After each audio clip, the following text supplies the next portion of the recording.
Chapter 161, That must be that ape's blood, but how did it come here? A question appeared in Michael's mind as he stared at the crimson droplet of blood. He could not help but recall everything Aubrey studied about Edros and Idros' time. In ancient times, the beast-men races and the dragons went to war with one another. At that time, Edros, who was the beast-men race's king and their strongest, slaughtered many dragons. However, in the middle of the war, Edros disappeared without a trace. Idros' disappearance changed the tide of the war completely, and the beastmen suffered a huge loss at the hands of the dragons. Eventually, the other races, mainly Nagas, organized peace talks between the two races because the war affected all the other races in the world. Since both races suffered a huge loss, they had no way but to end the war. Following Idros' disappearance, the Dragon clan in the Dragon Island also mysteriously disappeared from the face of the planet. Soon, the dragons slowly lessened in numbers, some died of old age while some just vanished without a trace. Michael was positive that Idros' disappearance has something to do with what happened to the Dragon clan, and this drop of blood belonged to Edros. However, he was unsure if Edros, the greatest king of the beast-men, had left this drop of blood here willingly. How did the dragons turn that ape's blood into this killing formation? Just a droplet of blood is already so powerful. It can easily kill off 2 fusion-stage mutated beings. No wonder slaughtered countless dragons, Michael thought as he stared at the golden blood that was growing further and further away. Suddenly, Michael seemed to think of something. His eyes narrowed abruptly and staring fixedly at the blood, this ape. The golden Babaru of Noah. Is that monkey somehow related to Edros? Michael's heart began to beat heavily. A terrifying notion appeared in his mind as he stared deeply at the crimson blood that gradually disappeared into the distance. He exclaimed, I have to return here when I'm strong enough. If that golden Babaru of Noah was Idros descended, he did not doubt that the monkey will be his foe in the future. After seeing the giant ape, his fire of saving the baby dragon burned brightly in his heart. With the system's help, he would turn the baby dragon into the biggest baddest dragon this world has ever seen. After leaving the killing formation and the place where he saw Edros, he found a small cave to rest and heal his wounds. Luckily, he never tripped any formations on his way to the cave. He did find several mutated beings, but he was able to avoid them. Inside the cave, he was laying on the ground half naked, his robes torn to pieces, leaving him with only one set of clothes, the casual robes of King Chala. After cleaning his body using arch energy, he put on the robes. Creech!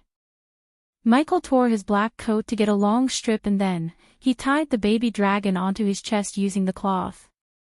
Suddenly his eyes narrowed, sensing the space several kilometers away being distorted. It must be Layla. She's fallen into a formation, Michael murmured because the space being distorted was a sign of an activated formation. Just as he was about to take a step forward, a familiar figure appeared before him, Spectre. Where are you going, kid? Don't risk your life trying to save a woman you barely know. It's not your style. Shut up. Michael understood what the old man was trying to imply. He tried to ignore the old man as he began to walk outside of the cave. Just let the woman. It's easy for you, isn't it? After all, you killed the only woman you loved. His steps were halted by the old man's words.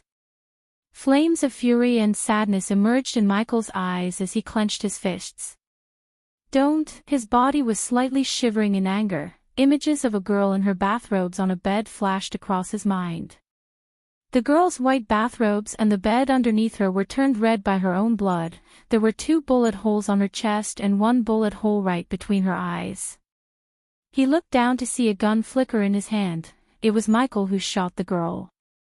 You killed your brothers, sisters, and the girl you loved because of a bunch of orphans. Spectre's voice fanned the flames burning in his heart, making him lose his calm. They were not my brothers and sisters, and she knew what was going to happen. He stuttered in anger. If it wasn't for her distracting me, I would have saved the orphanage, all those kids, and all those people. Go away! He shouted, taking a few deep breaths to calm himself. He did not want to get distracted by Spectre, as any distractions inside the formation would lead to nothing but death. Lightning Dash. Soon after he reached the cave's mouth, he activated the Lightning Dash, turning himself into a bolt of lightning. He then moved in the direction of the distorted space. Eventually, after running for a few minutes, an indistinct violet figure attracted Michael's attention in the blurry distorted space. Just as he guessed, it was Layla, who was stuck in a formation in the distance. Without any hesitation, he charged at the formation, looking at the several soul-refining mutated beings who were heading towards Layla.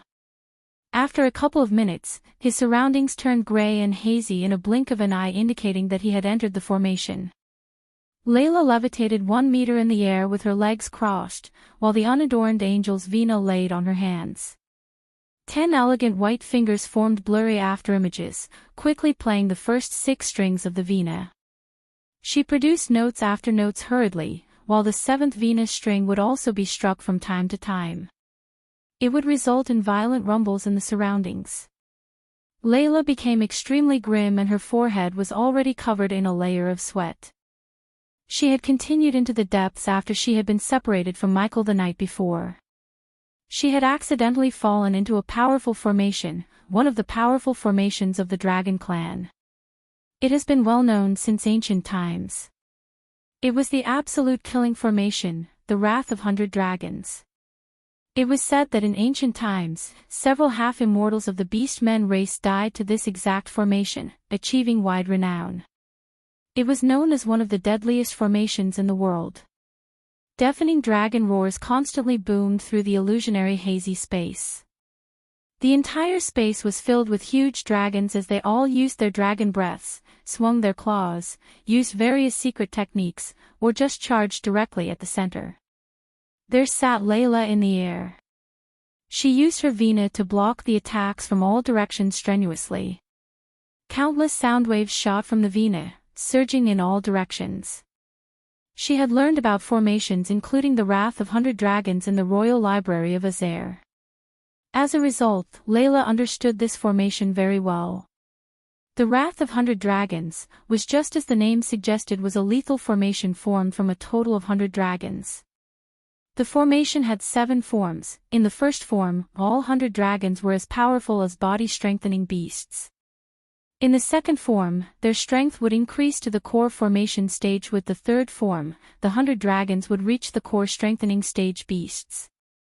The 4th, 5th, 6th, and 7th forms would respectively make the 100 dragons reach the soul refining, fusion stage, half-immortal, and immortal stage. I hope this formation is not a complete one, Layla prayed in her heart. She was still able to forcefully break through the 3rd form if she burned her vitality greatly, but once it reached the 4th form, it would be certain death for her. She had already been trapped in the formation for several hours. In this time, she broke through the 1st and 2nd forms of the formation by herself. She currently faced the 3rd form. Roar! Suddenly, all the 100 dragons in the formation roared at the sky together, and then, streams of scorching hot fire shot out of their mouths. Soft whisperings drowned the space, and vast energy radiated from the dragons, filling the entire region. They've started to use the dragon's breath. Layla murmured. Her face was pale and seemed extremely grim. The dragon's fire could melt the strongest metals in the world. Even a core-strengthening stage dragon's fire was powerful enough to burn any soul-refining stage cultivator to ashes. Hundreds of these core-strengthening stage dragons could certainly kill not one but several fusion stage warriors like her if they used the dragon's breath. Layla gritted her teeth, and a sliver of determination appeared in her eyes. A slender finger gently touched the 7th and the final string. Her finger was cut as soon as she came into contact with it. Dark red blood immediately began to flow, before being absorbed by the string. The 7th string became completely red after absorbing her blood. It radiated an extremely mysterious aura that seemed to contain the celestial energy. At the same time, a gentle, graceful vina note seemed to hum softly from beyond the sky, echoing through the entire formation space. Layla paled from the loss of blood through her finger. This blood was not ordinary blood, but it was lifeblood. Unlike the normal blood flowing in a cultivator's body, the lifeblood can't be reproduced quickly through any means including high-purity healing potions. Once a cultivator used his or her lifeblood, they could only regain the lifeblood by consuming certain rare herbs. Currently, Layla used her lifeblood as a price to use an ability completely beyond her strength. Roar! 100 dragons produced an earth-shaking roar. It was filled with the endless might of dragons and seemed to be able to shatter the void. It created countless sound waves, layering upon one another in the formation space as it quickly radiated towards Layla with an aura of absolute destruction. Layla gently struck the 7th string at the same time. Ding! The sound produced by the Vina echoed through the mountains and forests. It was only a musical note, yet it contained great power. A powerful sound wave that was visible with the naked eye began to expand in all directions at an unbelievable speed. The sound completely suppressed the roar of the dragons. Wherever it passed through, space would ripple, blazing through anything that blocked its way.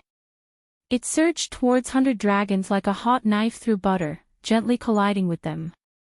Soon after, all the dragons in the formation disintegrated. The 3rd form had been broken. Layla had played the 7th string at the cost of her vitality. All 100 dragons fell to a single wave of sound.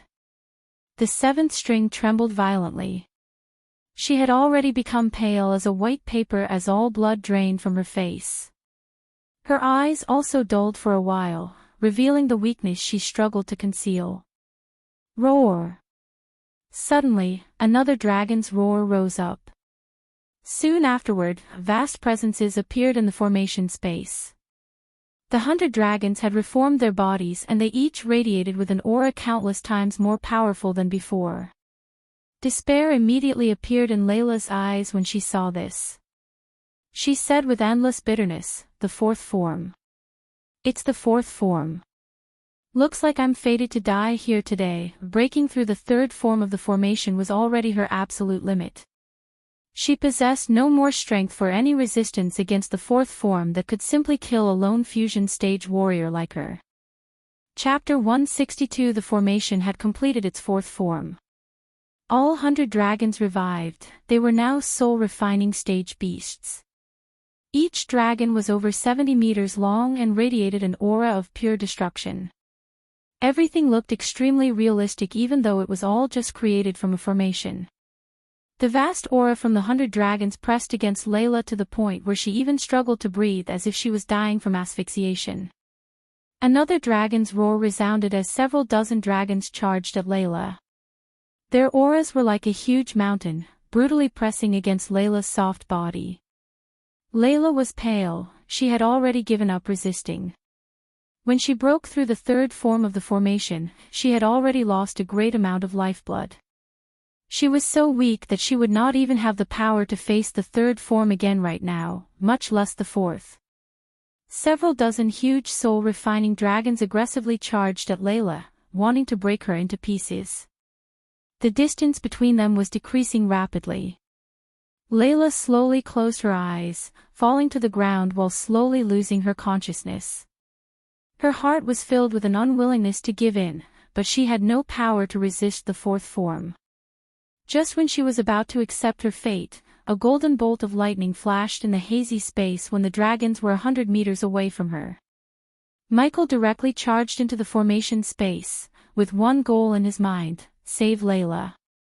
As soon as he entered, the scene before him changed drastically. He saw the might of the killing formation clearly. He appeared right beside Layla, so everything he saw was exactly what Layla was experiencing. A few dragons had already flown over, swinging their huge dragon claws filled with a force capable of shattering the void at him. The claws were already less than 10 meters from their heads. Time was of the essence. If he wanted to save her and escape this formation, he had to find the formation's source. He did not have the time to say anything as he lifted her from the ground. Lightning dash, all of his hair suddenly stood up like he was zapped. He sensed the great danger rapidly drawing closer and closer with each passing second. While carrying her in his arms, he activated the lightning dash before swallowing the remaining perception pills he had. When Layla was surrounded by the death-kissed aura, the 100 dragons in the formation lost their target as they suddenly looked confused. A small sigh of relief escaped his mouth when he saw the confused look on the gigantic creatures. However, he did not waste any seconds as he paid closer attention to every nook and cranny in the formation to find the source. After losing their initial target, the 100 dragons turned their attention towards the mindless mutated beings who had rushed into the formation. While the mutated beings were being disintegrated by the dragon's breaths, Michael was searching for the source. There it is. Lady Luck was with him this time as he found out the source sooner than he expected. The source was a small stone that was laying on the ground in plain sight. Thanks to his heightened senses due to the perception pills, he identified the stone as the source before sending a bolt of lightning at the stone. The moment the bolt of lightning hit the stone, the scenery around him changed in a blink of an eye, and without him knowing, he was teleported away from where he was. Realizing he escaped the formation and somewhat understood that he was teleported, he sucked in a deep breath, slowly calming himself. Just as he sucked in that breath, he smelt a vague fragrance. His attention, which had been focused on the experience in the formation from before, was directed toward Layla. Currently, Layla had collapsed on Michael's body powerlessly. Her slightly warm body pressed closely to Michael's toned chest, her face pale and her eyes dull. She was extremely weak. Breaking the third form of the formation before had cost her dearly, to the point where she did not even have the power to move. The angel's vena that she always carried had disappeared too, returning inside her body. Feeling Layla's soft body and the fragrance, his heartbeat increased a little, which was not surprising because any man would tremble or at least slightly if they saw a gorgeous woman like Layla. She had always been a dignified, saintly, and divine woman to Michael. Never had he thought that they would be so physically close. However, he was not one of those guys who would drool and turn into an absolute beta in front of beauty like her. After all, only because he was an alpha male, he got the badass system. Lady Alden, are you awake? He gently placed Layla's back against a huge tree after he looked around to see if any mutated beings were approaching them. Layla slowly opened her eyes to see Michael staring at her. A red flush immediately appeared on her concealed face when she realized that he carried her in his arms here. However, she recovered very quickly. You're alive, Layla's voice carried a sliver of surprise, but it was extremely indifferent. He lightly chuckled, sorry to disappoint you, Lady Alden. For a second, he saw her smile before she put an indifferent expression on her face. How did you escape the formation back there? She asked. A sliver of shock was hidden within her eyes.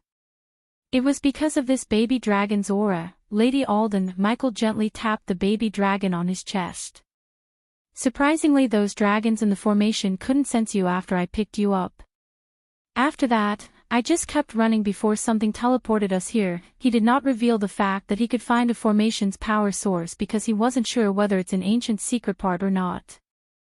He believed it safe not to say anything until he himself confirms this with Gaia, his most trusted advisor.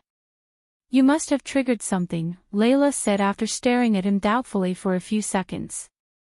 She couldn't find any explanations for how he escaped as she thought that he was just lucky. A beast-like roar suddenly appeared from the distance as Layla wanted to continue her questions. Her eyes narrowed abruptly when heard the roars. Her face became grim once again. She said softly, I've already used a large portion of my lifeblood battling those dragons. I can't fight another battle until I regain at least some of my lost energy and lifeblood. It's okay, Lady Alden, can you at least move? As he expected, he slowly shook her head, trying not to look embarrassed. So Lady Alden. He didn't finish the sentence, but she knew what he was implying, and even though she understood that she had to be carried, she couldn't help but hesitate. The roars in the distance became louder and louder. Lady Alden, we cannot waste any more time. Please let me. His smile disappeared from his face as a stern occupied his face. He then directly lifted her up before she could even nod, because this was not the time for her to play shy princess. Her body slightly trembled in his arms while a tint of redness appeared on her rosy cheeks. He did not notice the changes on her face. He was busy running away from the mutated beings while hoping not to trigger any more formations. Along the way, Layla witnessed the terrifying power of the movement spell he's using. It really surprised her and made her wonder if this is an epic or legendary spell. Even with his body strengthening stage cultivation, the spell exhibited a shocking level of potential. After he began to lose sight of the mutated beings that were following them, he stopped occasionally to collect as many precious herbs as he could. It must be mentioned that there really were many rare resources in the treacherous ocean. Herbs with a maturity of 1,000 years were basically everywhere. Only after running for several hours did he stop. Layla essentially spent the entire time meditating in his arms, eyes closed to regain some of her energy. She was the person most at leisure. At dusk, Michael found another cave to settle down in. The pitch-black cave only had a single luminous pearl as a light source. The weakened Layla sat in a slightly dark corner, still recovering silently with her eyes closed. "Take these, Lady Alden, although it won't help you regain your lifeblood, it will heal your body," Layla heard a warm voice. Michael squatted beside her with a few healing potions in his hand. She could not help but think of the scene where he carried her as they fled from the mutated beings earlier in the day right now. Layla slowly opened her eyes. She looked at the healing potions in Michael's hand calmly and gently shook her head. "I'm not injured. I've just expended too much of my lifeblood. I need rare herbs to recover, the fuck." Her words stunned him. He collected all those herbs to expand his herbal garden as well as use them to make potions and pills for him, Gaia, and the baby dragon. He was also planning to auction some of those herbs to make a shitload of gold coins. After seeing her current condition, he sighed and took out 3,000 years old blood leaf from his space ring without showing the reluctance on his face. He then passed them to Layla. "I don't know if this is enough." "If it's not enough, I still have a few more," he said, but hoped it would be enough for her to recover her strength. To cure the baby dragon and successfully get the demon dragon's heart, he needed her more than she needed him. He was willing to lose a few herbs to save his baby dragon. A sliver of surprise flashed across her face. She looked at Michael with mixed emotions, before extending her soft hand to receive the blood leaves. "Thank you." Michael did not choose to advance into the depths of the treacherous ocean the next day as Layla was still recovering. Instead, he carved out a new cave as a temporary dwelling and stayed there, waiting for Layla to regain at least some of her strength back. The wait lasted for 2 days. During that time, Layla recovered some of her lifeblood and celestial energy with the help of the 3 blood leaves. Unlike her, he recovered all of his arch energy, returning to his peak strength. Afterward, she left the cave with Michael. Outside the cave, he retrieved his flying sword and tossed it into the air before turning to look at the veiled Layla. "Lady Alden, we should travel together so you can save your strength. We still don't know what danger lies ahead of us." She looked at him for a few moments, thinking about this, but after a while of deliberation, she accepted his suggestion. She stepped on the floating flying sword without uttering a single word and maintained a certain distance from Michael. Chapter 163. After they departed from the cave, they were traveling towards the island center where the demon dragon's heart was lying dormant. The depths of the treacherous ocean had almost become a paradise for powerful mutated beings. They could be seen wandering in the mountain ranges everywhere like they were taking leisure strolls. The center of the island was covered with thick smoke, giving the area a gloomy ambience.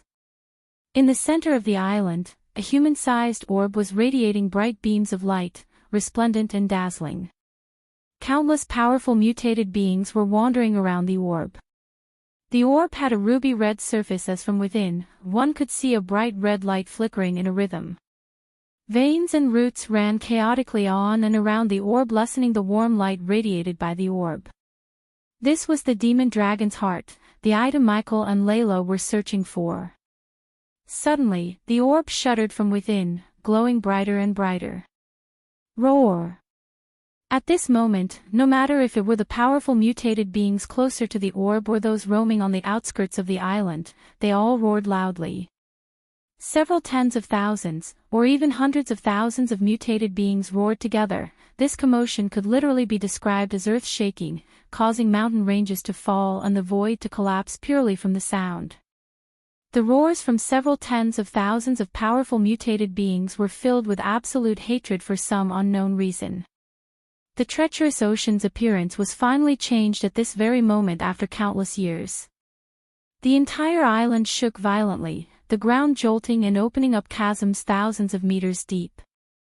Many of the surrounding mountains directly exploded as they could not withstand the roars of over 10,000 powerful mutated beings. The mountains and forests turned into a mess. Following closely, the powerful mutated beings still roaming outside roared angrily, flying toward the orb as fast as their limbs allowed them to. While the mutated beings were chaotically running around, two figures were slowly walking through the mist towards the glowing orb. "There it is," it was Layla who said this, pointing her fingers at the glowing orb a couple of meters before them. Michael closely followed Layla while cautiously looking at all the wandering mutated beings in the area. His heart was pounding against his chest in fear because all of the mutated beings were at least at the soul refining stage, and he could even see a few level 10 fusion stage mutated beings guarding the orb. He had no more saliva to swallow as his mouth became dry. Any single of the mutated being could end their life right now if they detected their presence. After recalling the events that happened in the treacherous ocean, he identified only when he was alone that the mutated beings were able to detect him, but when he's with Layla, the death-kissed aura proved to be effective. The two of them took each step with utmost cautiousness, avoiding the gazes of the mutated beings. Currently, thousands of powerful mutated beings roared at the sky above them. Step by step, they got closer to the orb. Michael felt the warm energy coming from the orb, and soon, he could hear a faint heart-beating sound. "Place the dragon on the heart," she whispered to him. He grabbed the baby dragon tied to his chest as gently and silently as he could before placing the baby dragon on the orb. The moment the baby dragon's body touched the orb, it began to tremble violently, producing an unearthly humming sound.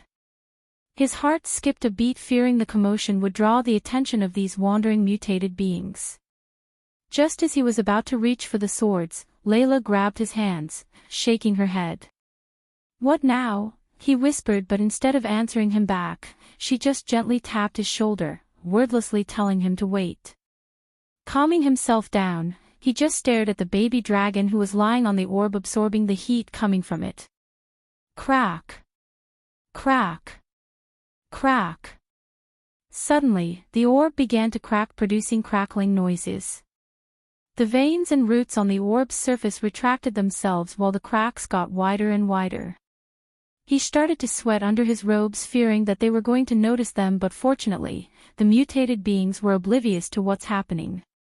"Look," Layla tapped at his shoulder to turn his gaze away from the mutated beings to the baby dragon. His eyes immediately widened in shock and surprise as the baby dragon's grayish scales began to revert back to their original shiny crimson-red scales at a visible speed. Just as they were witnessing the changes in the baby dragon, the orb suddenly exploded, yet surprisingly, the explosion did not produce any sounds but a bright light of flash that momentarily made them blind. When the bright light disappeared, they saw the baby dragon floating in the air a couple of meters above their heads, carrying two small orbs of violet fire in its claws. Locking her eyes with the two orbs of violet fire, Layla raised her hand at the baby dragon as he slowly flew towards her. "Is he?" "Yes, he's cured," Layla said indifferently without taking her eyes off the violet fire orbs. A relieved smile appeared on his face. He did not care for the two violet fire orbs as much as he cared for the baby dragon.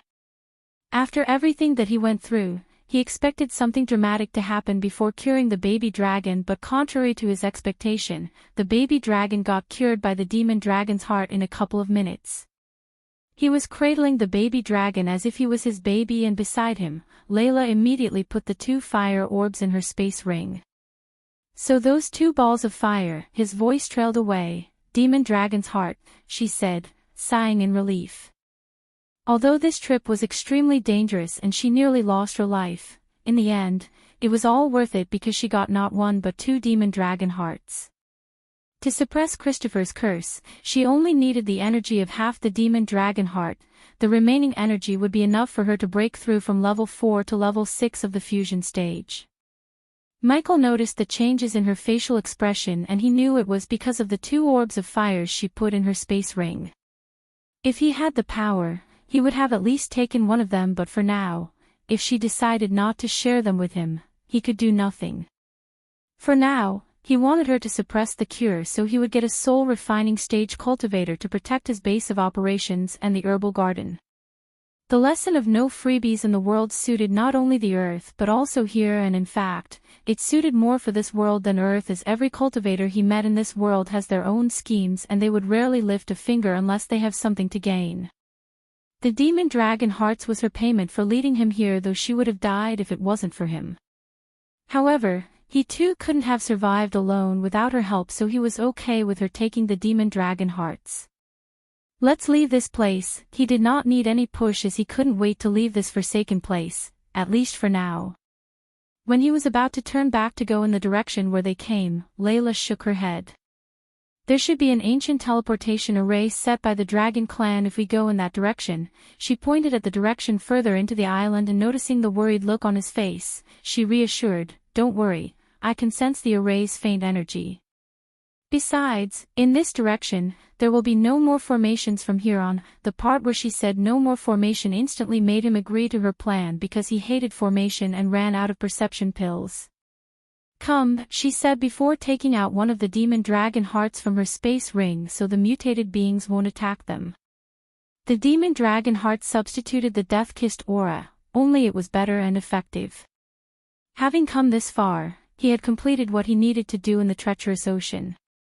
No matter if it was the extremely valuable herbs or curing the baby dragon or reaching the higher levels in cultivation, he had gained more than he initially expected. The herbs, in particular, the dozens of herbs all approached thousands of years in maturity, and combined with the fact that they were almost unobtainable anywhere else, it made them even more valuable. Each herb he picked was like a priceless treasure on the continent. Soon afterward, he followed Layla behind towards the teleportation array, carrying the baby dragon in his arms. When he first met the baby dragon, it was barely radiating an aura of a level 1 arch sensing stage, but now, his energy was slowly and steadily climbing high as he already reached level 8 of the arch sensing stage. Michael realized that it was the illness that was stopping the baby dragon from reaching a higher stage, and by inspecting the baby dragon's body, he noticed the changes in his wings. His weak and frail wings had now become strong and firm. He could tell that soon after he woke up, he could fly like an actual dragon, and also Michael expected him to breathe fire. Imagining the things he expected the baby dragon to do, he walked behind Layla further into the Dragon Island. Chapter 164. Through the gloomy mist and forest filled with gigantic ominous black trees, Michael followed her towards the teleportation array that was supposed to teleport them back to somewhere in the Azure continent. The baby dragon was still asleep in Michael's arms, having no ideas of the dangers around him. They both uttered no words, as although they had the demon dragon heart's aura around them, they took no chance by chit-chatting. Therefore the journey was pretty gloomy and silent. Eventually, after walking for several hours, they walked out of the forest in the middle region of the treacherous ocean. After walking out of the forest, they were welcomed by a narrow path between 2 gigantic mountains. After pondering slightly, she said, "If I recall correctly, this path between the Ostium Mountains will lead us to the Twilight Ground, and from there we can go to the teleportation array. Remember, it's extremely dangerous inside it. Many soul-refining and even fusion stage mutated beings will be there." Ostium Mountains? He was slightly surprised to hear the name because Ostium ore was one of the requirements to upgrade the Dawnbringer to level 2. "Lady Layla, is it possible for me to collect some Ostium ore here?" After pondering slightly, she said, "Ostium ore should only exist in the Twilight Ground. You can't mine these mountains. Are you looking to forge a weapon?" Michael nodded, seeing her correctly guess his intention of seeking the Ostium ore. Since she didn't look too surprised, he realized using ostium to forge a weapon was not a rare thing in this world, and it did make sense as it was required to upgrade the Doombringer to only level 2. "Where is this Twilight Ground?" he asked. The Twilight Ground is not in the depths of the island but under an extremely hidden cliff in the middle region. It tunnels straight into the ground and is extremely deep. After wiggling through the narrow cliff for another hour, they finally found the entrance of the pit under a cliff according to the geography described by Layla. The entrance to the pit was a huge hole 100 meters wide. The hole directly sunk into the earth and was pitch black. When the duo stood at the edge of the unfathomably deep pit, they could sense a ghastly, bone-chilling wind from it. He stood at the edge, staring into the darkness with curiosity and cautiousness. His eyebrows were furrowed and his calm expression instantly became rather stern. "When we go down, we should be cautious. It'll help you gather some ore, but remember, you can't take too much of it as it might draw some unwanted attraction towards us." "Understood, Lady Layla." "Good, let's go down," she said confidently, before leaping down first. Following her, he jumped into the pitch-black hole, quickly descending into the darkness. The Twilight Ground was completely enshrouded in darkness, nothing could be seen. After falling for several hundred kilometers, some light gradually appeared beneath their feet. The light expanded in size as he quickly descended before it finally enveloped Michael. His vision was no longer pitch black but filled with colorful light. It was extremely pretty as the light would glimmer from time to time. The glimmers of light were dense and they twinkled like the stars in the sky. The sight stunned Michael. He felt like he was swimming in outer space as he stared at the starry sky around him. The two of them continued their descent down the pit at great speeds. They had no idea just how deep it was. They had fallen for at least 1,000 kilometers, yet they had still not hit the bottom. Along the way, the two of them had also seen many mutated beings falling into the hole deeper and deeper, but they did not detect the two of them. With their constant descent, Michael slowly sensed that the hole seemed to be permeated with an odd energy. The temperature here would constantly change, sometimes bone-chillingly cold and other times scorching hot. It was as if they constantly traveled between two regions of opposite climates. "What is this place?" He couldn't help but wonder after witnessing everything in this place. This hole doesn't seem to be naturally formed. Did this hole appear after the island changed? Also, this hole plunges in a straight path from the surface right into the earth. It's as if a massive object fell from the sky and carved this out. It's my thought too. This tunnel is just too straight. There are no bends at all, and images of the starry sky actually appear here. If you connect these facts, it's as if something from outer space had really collided with the island before creating such a deep crater. Layla broke her silence and agreed with him. She too had a hint of curiosity in her eyes. They continued their way down. Eventually, after falling for several hours, they finally hit solid ground. They had arrived at the bottom of the hole. The pit still permeated with colorful nebulae. Starlight glimmered faintly as if they were each star that floated in space. They were innumerable, filling up the entire place. Michael glanced around and discovered that the bottom was extremely large. It stretched as far as the eye could see, and he could feel that the weird energy was even thicker here. The surrounding temperature constantly alternated between a frigid coldness and a scorching heat. Just what is this weird energy? Is this celestial energy? "Nah, this is something else," he mumbled to himself as he stared at the surroundings. Even his inherited memories of Obras contain no information on the weird energy here. At this very moment, a strand of scorching energy fused with a strand of the frigid energy mid-air. Michael and Layla immediately focused on it with their senses. They discovered that the energy created when the extremely hot and extremely cold energies fused was indeed extremely similar to the energy radiated by the formations and the mutated beings. There must be some connection between this hole and what happened to the Dragon Clan. Just how many mysteries this world holds? He asked himself before beginning to search the surroundings. After he traveled 100 meters, some dust that glimmered slightly on the ground caught his attention. Squatting down, he gently grabbed a handful of the glimmering chunks of stone and closely examined it. Don't collect that. Collect the ores that are floating in the air. Suddenly, he heard Layla's voice coming from behind. He glanced at the pebbles of ostium in his hand and then looked toward the glimmering ores that floated in mid-air like stars. Although the glimmering ores of ostium in the air were much smaller than the ores on the ground, they glowed brighter than those on the ground. Those ostium ores floating in the sky are purer than the ores on the ground, she said, and then she moved away from him to quench her curiosity about this place. Glancing at the ores in his hand, he hesitated slightly. He did not throw them away, but instead, he put them into his system storage.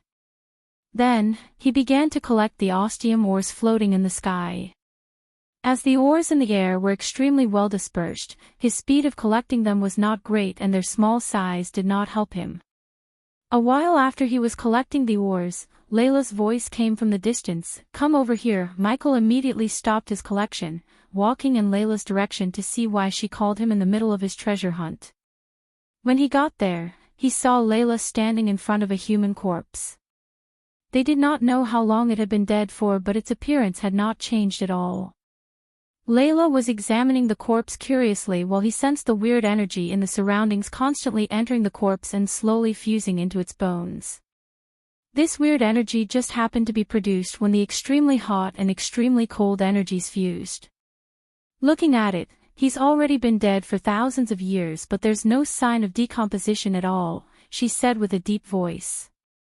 Michael too stared at the corpse with interest. Lady Alden, I can feel that there are some changes currently occurring in its body. I think this weird energy is mutating the body. At this very moment, the corpse on the ground snapped open its eyes without any prior signs. Its eyes were dull without any signs of life.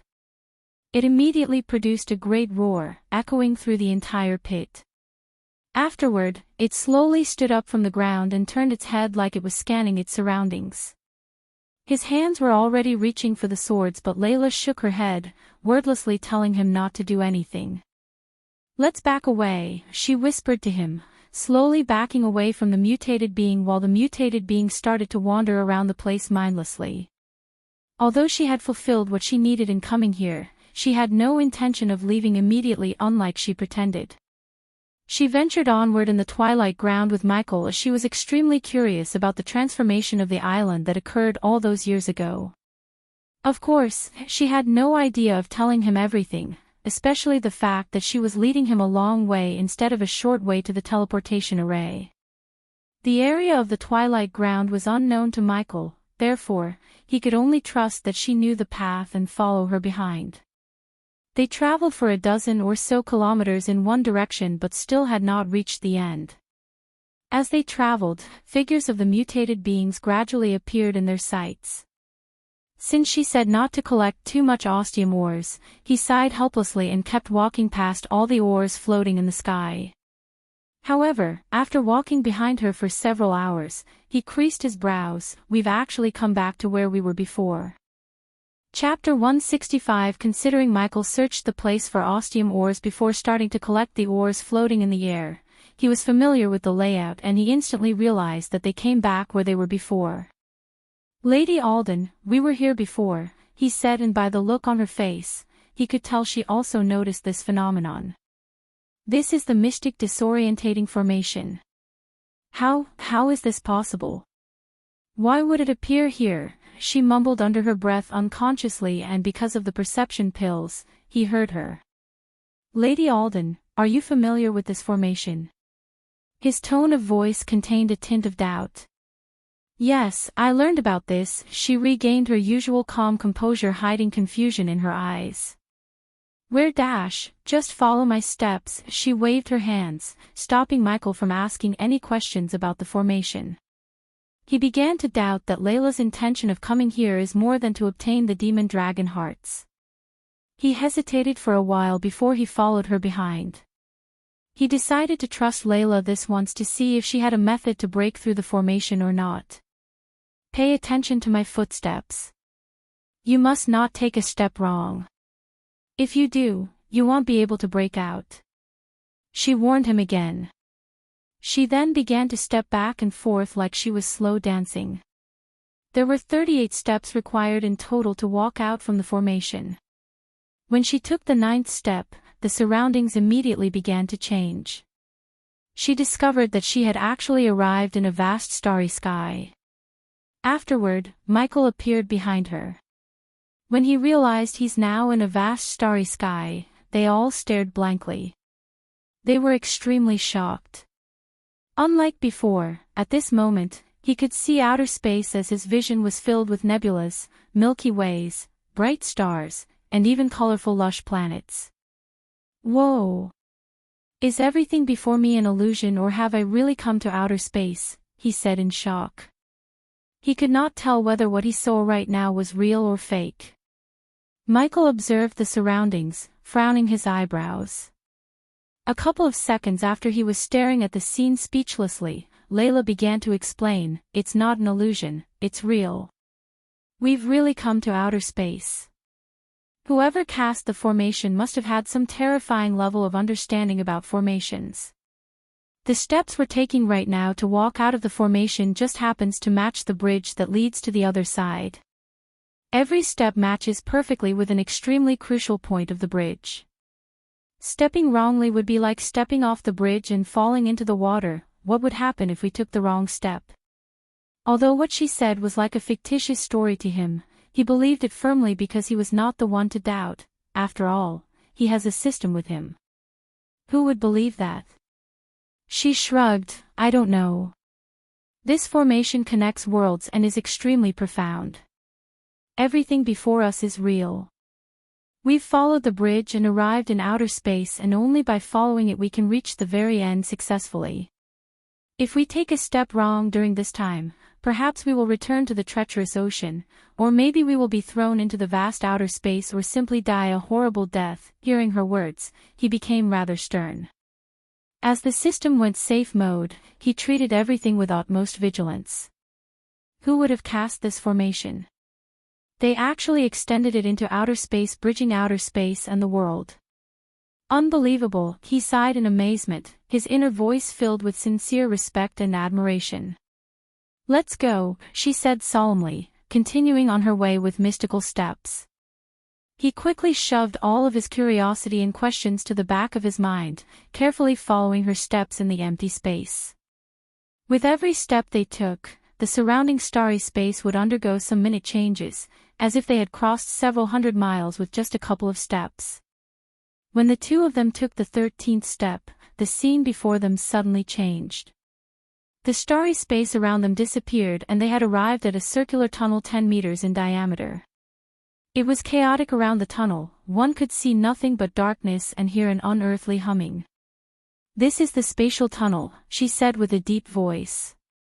"What's a spatial tunnel?" Michael asked subconsciously out of curiosity, holding the baby dragon tightly. This was the first time he had ever heard of something called a spatial tunnel. "I don't know either." She shook her head quickly. He knew she was lying, but he also knew she wouldn't reveal anything even if he asked her. However, he couldn't help but wonder where she got all this information about formations and everything related to the treacherous ocean. They traveled through the tunnel step by step. When they reached the 30th step, the tunnel suddenly began to tremble violently. Soon afterward, a powerful storm of energy suddenly appeared far away and quickly rushed toward the group. Layla's expression changed abruptly as she cried out, "Spatial storm. We need to get out of here as soon as possible before the storm gets worse." With that, her footsteps suddenly sped up, quickly advancing forwards. The spatial storm rushed toward them from behind, quickly surging at the two of them. It forced them to advance as fast as they could. Right now, he was completely focused on her steps and copying her steps to perfection. As the last step fell, Michael's vision suddenly opened up. The spatial tunnel and the spatial storm that surged behind him all disappeared as if he had arrived in a different world. It was extremely peaceful in the surroundings, without any dangers. However, he had no time to observe this foreign world. He hurriedly turned around to look back and only saw a ripple in space. Layla appeared before Michael, slightly panic-stricken. Her forehead was wet with sweat, clearly due to being overly anxious. When she saw that she had finally left the damned spatial tunnel, Layla immediately relaxed slightly. She roughly scanned the surroundings, before turning around and looking backward to see if there were any mutated beings nearby. Layla sat silently nearby with her vina in her hands, but she was stern. In this foreign world, there was an unknown number of dangers. After being exhausted mentally, she needed to rest a bit before continuing their journey towards the teleportation array. Even up to this point, Michael had no idea that she took the long path filled with unknown dangers and mystery rather than taking the safe and shorter path to the teleportation array. Having no ideas of her deception, he looked around and realized that he was currently in an endless wasteland. It was desolate, without any grass or signs of life. There was no sun or stars in the sky, it was a hazy gray and did not even have clouds. After a while, he turned his gaze to Layla, who just stood up, ready to leave. Where to next? After some silence and thought, she replied, "There should be a path leading to the teleportation array a couple of miles away from here. I can sense it.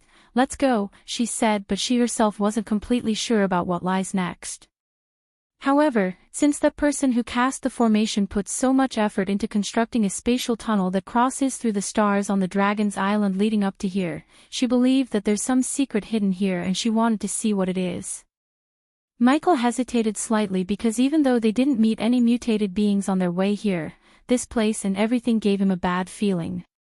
For now, the only thing he could do was follow Layla, in hopes that she knew the way of getting out of here. At this very moment, an ancient, desolate presence appeared in the far-off distance.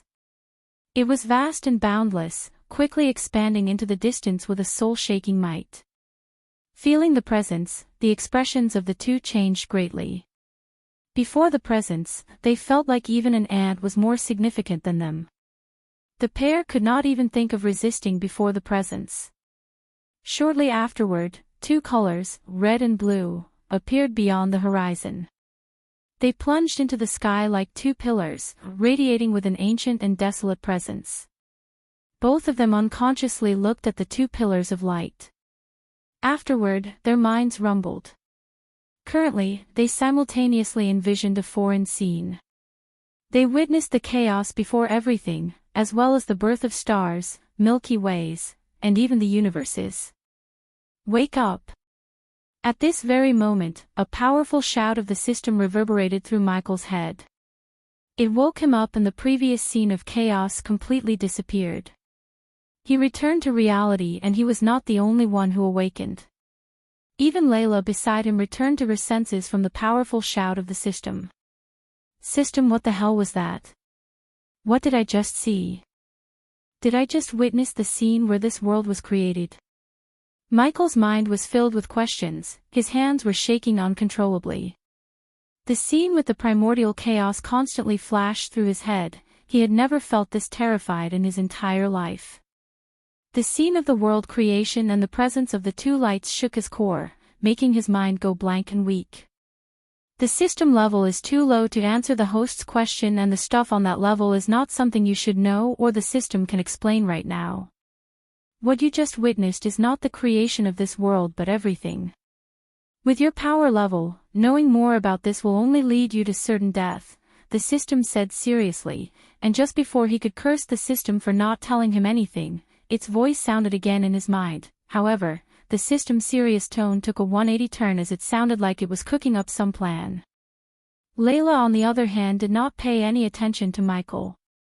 She just kept looking at the two pillars of light that surged toward the sky in the distance. Her expressions were mixed, grim while also pleasantly surprised. What are you doing? He saw her taking out Angel's Vina from her space ring. I'm going to harness some energy from the pillars, she said before dashing towards the light pillars in the distance, giving him no time to stop her. What? Michael was astounded. Although the system did not clearly explain the origins or anything about the two energy pillars, he got a sense that they were not something he or Layla should meddle with without proper knowledge. Stop her, He heard the system scream in rage. The sound of the system almost made him feel like his head was about to explode. Bitch, bitch, bitch. Having heard of the system scream and curse like never before, he rushed behind Layla to stop her from doing something incredibly stupid, not because he wanted to save her but he didn't want her to do something that could jeopardize his and the baby dragon's life. Chapter 166. As soon as Michael approached the two light pillars, he felt intense cold energy and scorching hot energy at the same time. His body suddenly jolted and his steps came to a screeching halt. His face immediately became bright red while a terrifying heat began to radiate from his body. He could only feel that scorching energy had entered his body, like a red-hot branding iron. It radiated with a terrifying heat that was destroying his body. Meanwhile, Layla's expression also changed abruptly. She immediately became sheet white. An extremely cold aura began to radiate from her and there were vague signs of the ground freezing. She had also encountered a situation like Michael, though the energy within her was frigid rather than scorching. Wherever the energy passed by, that part of her body became crystallized. With her level of strength, she shouldn't have even got closer to the first energies, yet she tried to harness both the yin and yang energy from them. As much as he loved to converse with the system, it was not the time as he struggled to keep the scorching hot energy from his body burning him from within. Now the yin and yang from the first energies looking for a suitable vessel and your bodies cannot handle them right now. The system can use the first energies to come out of the safe mode, but the host must transfer the excess yang energy that just entered your body to Layla. How? The yang energy from the first energies radiated a terrifying heat in his body. He knew his body would not be able to withstand it for too long. His organs felt like they were on fire, producing waves of violent pain. Outside Michael's body, red ripples of air that were vaguely visible spread out. It was the heat from his body and it caused the surrounding temperature to skyrocket. Are you still fucking sleeping? Even after everything he had gone through, the baby dragon was sleeping in his arms snoring. He wanted to punch the baby dragon's little face after hearing him snore. Beside him, Layla sat on the ground with her eyes closed. Signs of agonizing pain could be seen on her face. She radiated with an extremely frigid coldness that formed a thick layer of ice in a meter radius around her, and occasionally he could feel an intense hot wave surging from her body. Michael and Layla were each absorbing the yang and the yin energies from the first energies. The characteristics of the two energies were polar opposites, contrasting sharply with one another. There are two methods to transfer the yin and yang energies between your bodies. Just spit it out, I can't resist much longer. Michael said hurriedly. In his body, the yang energy was like a burning flame that slowly inched its way toward his mind, while the yin energy within his body slowly began to crystallize his skin. Master, you and that girl beside you each absorbed the supreme yang and supreme yin qi. If you want to neutralize this energy, both of you must cooperate. You must cancel it by using a method to balance the yin and the yang and then absorb it. This will bring great benefits along with it, Ziying said. He carried a rather weird expression. Bang her. He almost stumbled down when he heard the system shout bang her in his mind, and for a second, he thought he misheard the system. Are you kidding me? Having sex with her is the quickest way to neutralize the energies in your body and help the system come out of the safe mode. Don't be such a wuss, just go and bang her, host. You said two methods, what's the second method?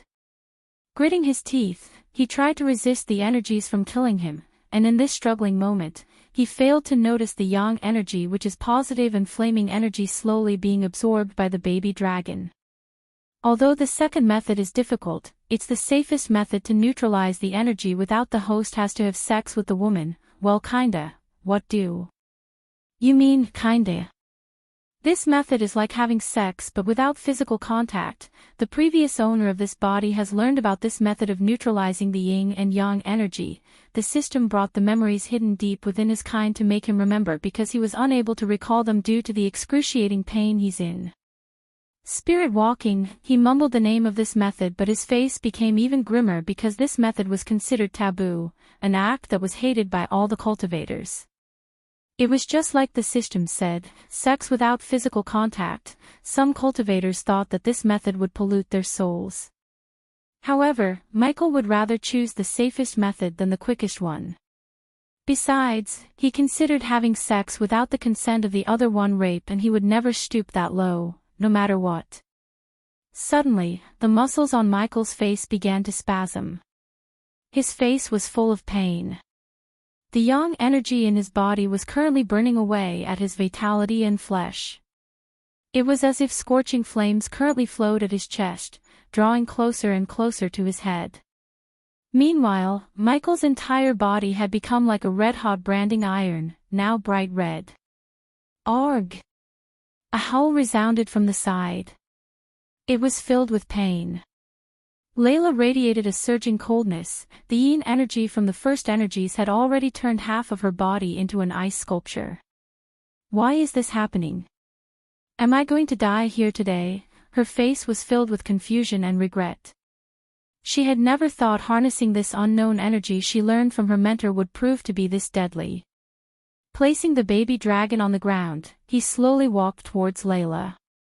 This is all because of your foolishness, but I do have a method to neutralize the energies, the spirit walking. The moment he heard the two words spirit walking, she became torn between rage and shame. She glared viciously at him. If looks could kill him, he would have shred into pieces by now. What? How dare you? I'd rather die than dash. When she reached this point, her expression changed once again. She produced a moan filled with pain. The situation inside her body was worsening. She had already arrived at death's door. All signs of life were frozen within her as the yin energy had expanded toward her head. Even her soul would be frozen, and after that, the yang energy would burn her soul. Shut up. I'm not going to die with you. He became redder and redder. It was not only because of the yang energy inside his body but also anger towards her. The yang energy was roasting his body like a stove from within. If he did not have the system and the baby dragon unknowing for him absorbing the energy, this strand of yang energy from the first energies would have dissolved his body already. His gaze gradually became determined. Gritting his teeth, he directly lunged toward her and placed his head on her frozen forehead to start the spirit walking. Layla immediately snapped open her eyes. Her alluring phoenix eyes lost the calmness from before and were now filled with panic. She tried as hard as she could to raise her arms that were frozen to the point of absolute numbness in an attempt to push him away, but she just could not do so with the current condition of her body. What are you doing? You bastard! Go away. Her voice was filled with panic. She was a strong woman who protected the purity of both her body and her soul. Even if she died, she did not want to be sullied by others. It was all your fault. Who said you to harness that fucking weird energy in the first place? He yelled at her before his consciousness slowly began to fade away. You bastard, go away. She wanted to push him away from her, but she was incapable of that. He tightly grabbed her shoulders to stop her from resisting. The coldness radiating from her just happened to be the counter for the yang energy. When he chanted the ancient words to start the spirit walking with her, the extreme coldness and heat from their bodies came together. There were vague signs of neutralization. It weakened the rigidness and scorching heat from both of them a little. Layla's deeply frozen body also showed signs of melting. Not long afterward, all the ice on her body melted and she was returning to her previous state. The system is creating the Omega level protection. 2% completed, 3% completed. Although the notifications in his mind were a piece of great news to him, he couldn't celebrate as the danger of the yang and yin energies remained. Arg! What are you doing? You bastard, let me go. She cried out as she struggled violently. She began to resist with all she had, sensing her spirit being intruded on by his. At this very moment, the energies within them had already reached their necks.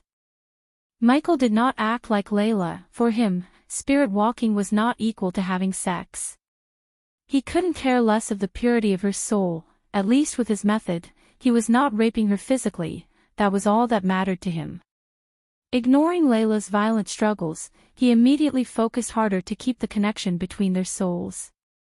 Gradually, the scorching hot yang energy from his body burned their clothes, revealing Michael's toned and Layla's silky soft milky body under her dress. "You bastard! Release me! If you do it, I will never forgive you. Let me go immediately!" She screamed, resisting the connection between them desperately. If it was under normal situations, the connection wouldn't have been established successfully, but because she tried to harness both the yang and the yin energy, the ancient spell worked without a hitch. Besides, she had no strength left in her body to fend him off. 38% completed, the host is doing a great job. The yin and yang energies from the first energies are extremely pure, so once you balance them out and absorb them, not only will it bring great benefits by increasing your strength, your body and soul will also adapt to the energy. If you ever encounter any yin or yang energy in the future, your bodies will have the power to resist them completely. There aren't any side effects, right? He asked the system in his mind, but the answer he received almost broke the connection between him and Layla, kinda. Chapter 167, What the fuck do mean kinda?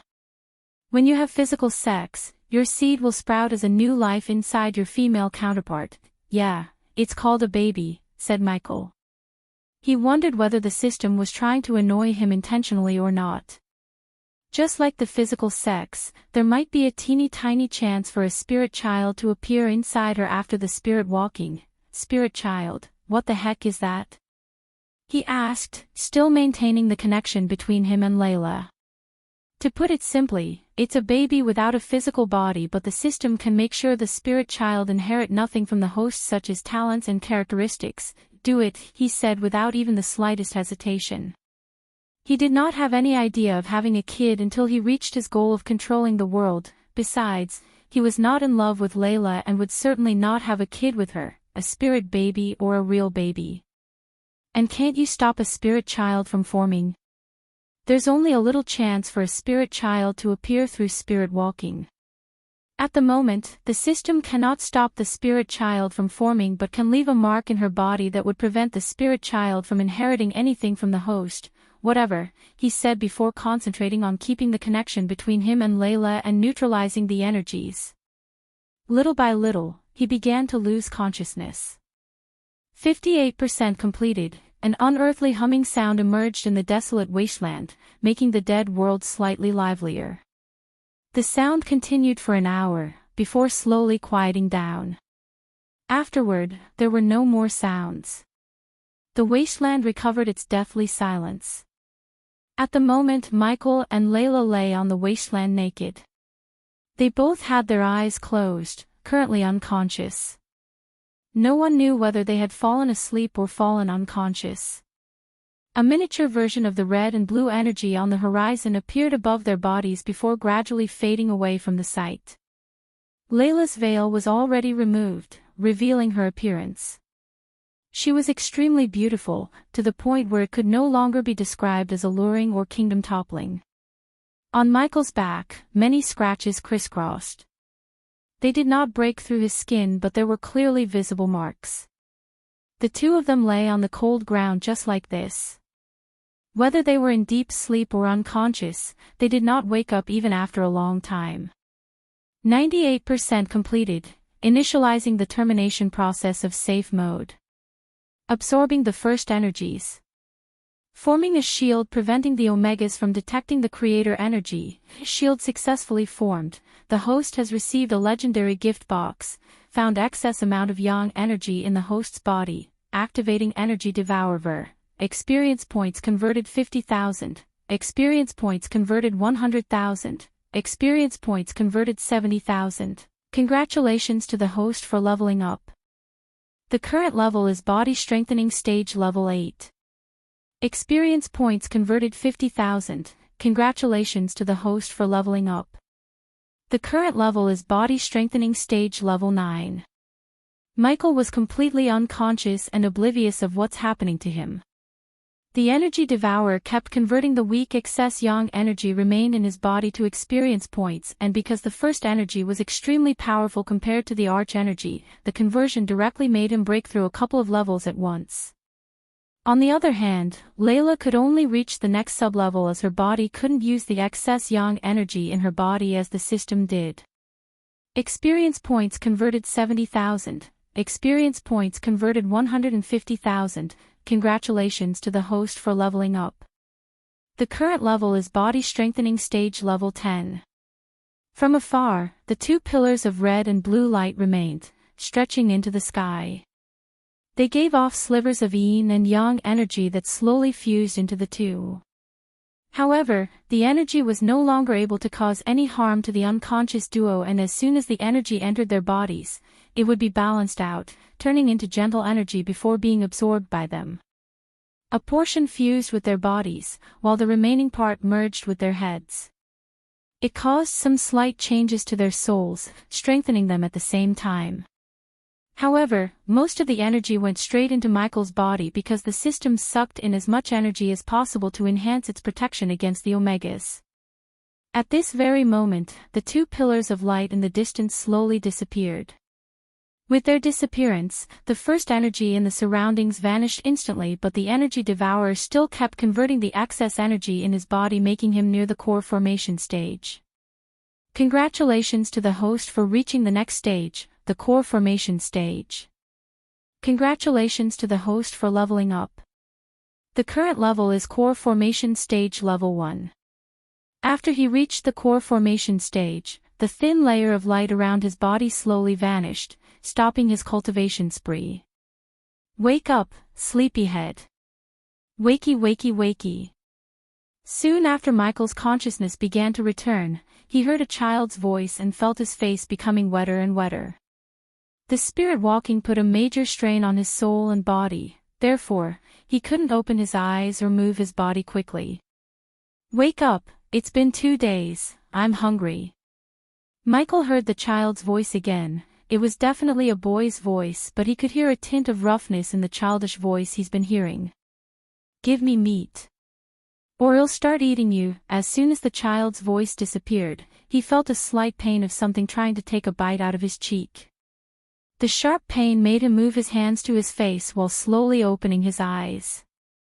As soon as his vision became clearer, he was welcomed by a pleasant surprise, the baby dragon.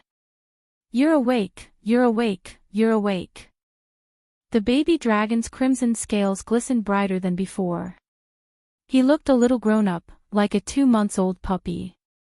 Just like a puppy who met his owner after a few days, the baby dragon bounced up and down wiggling his long tail. You can talk, Michael sighed before smiling at the baby dragon. He then grabbed the bouncing baby dragon, hugging the baby dragon and placing a gentle kiss on his forehead. Hugging the baby dragon, he subconsciously wriggled slightly, but when he moved, a numbing moan was heard by Michael. The voice carried some pain. Michael's slight wriggling had finally woken up Layla. Her eyes struggled to adjust to the light after being unconscious for a long time. After the blurriness faded away, she saw the naked Michael and the baby dragon licking his face. Shortly afterward, all the images from a few days ago flashed through her head like a film. Layla's expression immediately became torn between rage and shame. At this moment, she pushed Michael away using all of her physical strength, which was higher than Michael's due to her fusion stage cultivation stage. She then immediately climbed up.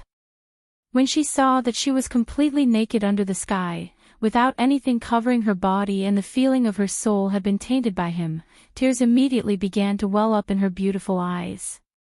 That human is mad, what did you do? The baby dragon stopped showering Michael's face with kisses and climbed onto his shoulder. Forcefully resisting her anger, Layla pulled out a new violet dress from her space ring and quickly draped it over herself. She stared viciously at him and the baby dragon with flames of rage, while more and more tears welled up. Her eyes were filled with misery. Sensing the hostility towards them in her eyes, the baby dragon hissed at her, ready to attack her any second. Wow, I've reached the core formation stage. Just like the baby dragon, he too prepared himself not to fight her but to run as fast as he could from her because he knew she was overwhelmed by rage and she would not listen to any reason. System, don't worry host, the system has left a mark in her soul while you were spirit walking. She cannot hurt you and here's a gift for you helping the system come out of the safe mode. The system voice now sounded more humane, the voice sounded like a man and a woman at the same time. However, the return of the system put a wide grin on Michael's face. The very next moment, a black outfit began to cover his body from toe to chest. If he saw himself in a mirror he would instantly recognize this iconic outfit once worn by the one and only character Blade, the part vampire, part human. Nonetheless, the outfit was not exactly the same as in the movies. The system had made some changes such as adding shiny metal chest plates, silver embodiment on the edges, and a few other noticeable changes so he wouldn't stand out too much in the crowd. Despite the indescribable beauty standing in front of him, he was too focused on himself. "It's so good to be back together," Michael said under his breath, cracking his neck and knuckles. Looking at the grin on his face, she became furious and roared at him, "You bastard, you beast, taking advantage of people. You actually used such a despicable method to sully my soul. I will never forgive you. After I kill you and that dragon, I'll kill myself." Layla was a woman who seemed gentle on the outside but she was actually tough on the inside. She seemed to be a rather gentle and quiet person but her personality was extremely staunch. She was unable to endure being defiled like this. Chapter 168 The angel's vina appeared in her hands. She placed it mid-air and quickly began to play it with both hands. Every time she struck a note gently, it would shoot out a powerful sound wave at Michael. "How dare you!" The baby dragon bared his teeth seeing her attack them. His dragon instincts kicked in as his belly began to glow brighter and brighter. Michael felt his shoulder getting warmer where the baby dragon is standing. He quickly realized the baby dragon is going to use the dragon's breath. Even with the baby dragon's breath, he knew he couldn't hurt Layla because of the cultivation gap between them. The baby dragon was just at the level 10 formation stage while Layla just reached level 6 of the fusion stage after consuming the yin energy from the first energies. "System, the mark you left on her, will it protect the baby dragon?" "It won't, but the baby dragon has also absorbed the yang energy from the first energies. As a result, a few changes occurred to his body. Now, if the baby dragon and she fought, it would be equivalent to yang energy encountering the yin energy. It would be nullified instantly, prevent the two of them from harming each other. As I said before, it is so awesome to be back in the game again." He was relieved to hear the answer, plus, he now really began to appreciate the system more. The last few days had been an eye-opener for him. At first, he depended on the system too much, and then, he began to ignore the system as he didn't want to depend on the system too much. However now, the treacherous ocean made him realize one ultimate truth: he was put on this world with the system for a reason. In his mind the reason was to control this world. To be able to do that, unlike back on Earth, he must learn to depend on not only himself but also on the system. He decided to balance between depending on the system too much and ignoring the system. He had to find a middle ground. "Stand down, baby dragon, she cannot hurt us really." The baby dragon immediately cooled down, trusting Michael's words without a doubt. Michael then playfully rubbed the baby dragon's chin before starting to slowly walk towards Layla. This was his time to be the badass. "Calm down, woman, would you have rather preferred me to have sex with you than using the spirit walking?" Michael asked, slightly moving his body to evade her attacks. Layla's eyes had returned to the coldness from before and she quickly played the vina with her two hands. Each note produced was filled with killing intent, shooting toward Michael. The sound waves grew denser and denser, blotting out the surroundings. Gradually, it formed a cage that locked down Michael and cut off any route of escape. There was nothing but a calm yet arrogant smile on his face. As the system said, the sound waves strangely transformed into energy when they collided with Michael. They just brushed past him. It could only make his hair and the long coat flutter back. The light in his eyes flickered a few more times. He grinned looking at her fruitless attacks, letting the dense sound waves in the surroundings strike his body as he walked towards her. Ding! Congratulations to the host for successfully being a badass. The reward is 2,000 badass points. The sound waves struck Michael like moths flying to a flame. However, with no exceptions whatsoever, the sound waves were unable to harm him. That tickles, Michael giggled playfully, driving her crazy. The baby dragon also let out an arrogant smile and stood on his shoulder, chest puffed out, head straight like he was a king standing in front of his subjects. How is this possible? Seeing that her attacks were unable to harm Michael, she also revealed a shocked expression.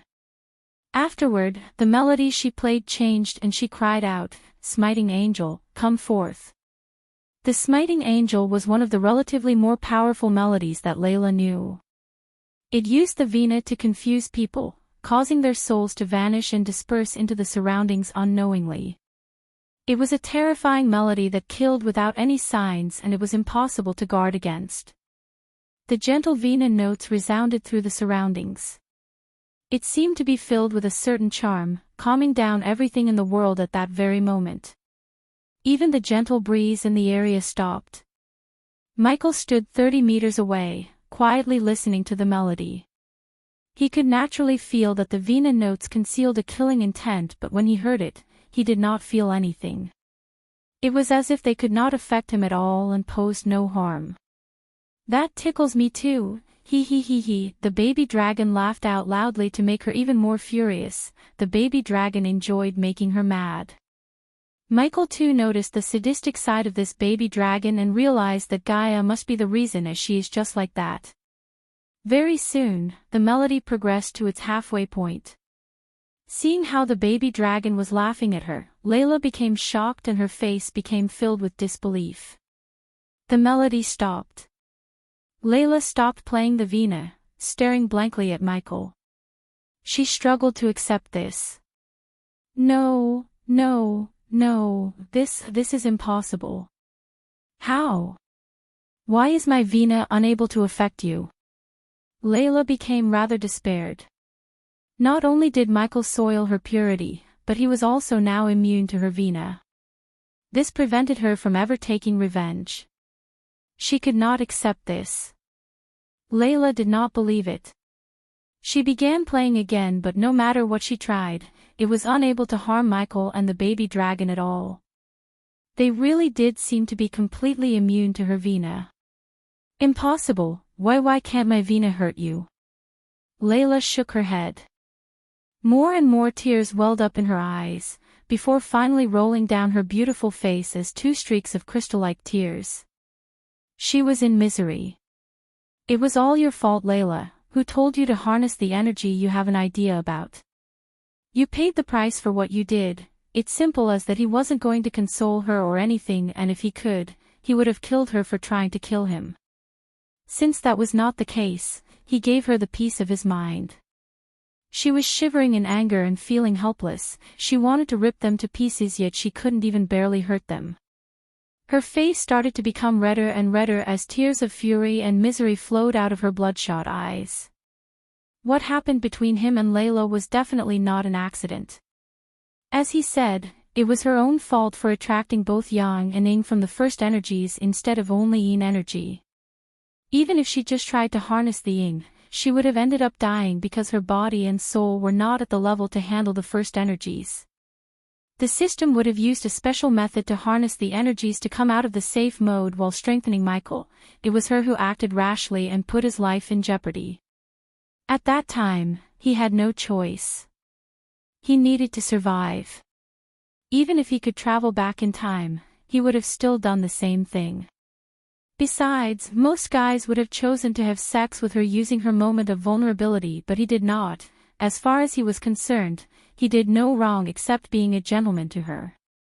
You bastard, how could you, use spirit walking dash, so what would you have wanted me to do? Have sex with you? Would you have acted differently if I did that? He continued to fire question after question at her. As an answer, she got nothing. She just stood there with no words to speak. I did what I had to survive. Be grateful that I didn't take your virginity. This is worse, she replied, gritting her teeth. For me, it's not, and as I said before, this is all your fault. So quit whining and get over it. Looking at her standing there without an answer, he sighed and willed the system to open the interface. He knew that Layla needed to calm down right now, so he did not disturb her. Considering he too cannot hurt her even if he wanted to at the moment, he could only let matters take their course and develop as they would. System version 3.0 Host, Michael Cultivation Level, Core Formation Stage, Level 1 Experience Points, 100,000/400,000 Badass Points, 48,000 Skills and Spells, Wind Blast, LVL2 Responsive Shield, LVL3 Environment Scanning, LVL2 Ignitia, LVL2 Lightning Dash, LVL2 Energy Devolver, LVL1 Death Range, LVL2 Techniques, Swords of Destiny, 90% Mastery Occupation, Core Disciple of Sunrise Sect, the Guardian of Sunrise Sect, Lord Lucifer of the Abyssal Status, Healthy Goals, Control the World, Rebuild the Order of Death, Utility. Function, Banker, LVL3, Ratio, 1,000 Gold Coins, 10 Badass Points, Wealth, 1,670,000 Gold. Special Trait, 5-star Alchemist Subordinates, Gaia, Loyalty Level 95%, Base of Operation, Sunrise Sect, the Abyssal. Quieting down, Michael immediately checked the conditions of his own body. A wide grin was put on his face when he looked at his stats. Although the trip to the treacherous ocean was extremely dangerous, he had gained a lot. He couldn't wait to see the reaction on the faces of the so-called superstars of the youngest generation such as Victoria and Evan. This was the reason the system always urged him to explore the world, go out adventuring and basically piss off powerful people so he could get stronger as fast as possible. If he had to blame someone for his slow-paced cultivation, it should be him, as he was the one playing it safe. However, playing it safe ends now because he decided to go on an adventure with Gaia after getting out of this place. With the increase in his cultivation level, all of his spells received a power boost, although it was not as much as upgrading the spells to the next level. After closing the stat window, he noticed the small golden box on the corner of his sight bouncing up and down.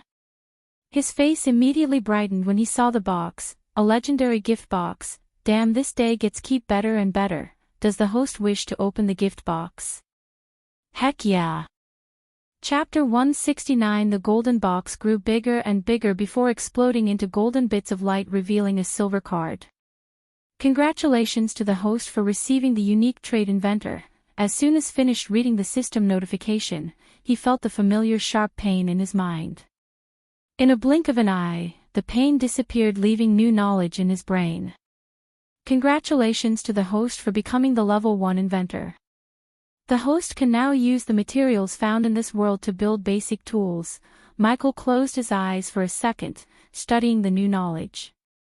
He was able to tell that he could now build tools such as batteries, torches, and compasses using the materials found in this world. Although these tools seemed almost useless to him, he did not underestimate the trait. Systems, show me how many levels this trait has and what do I get in each level.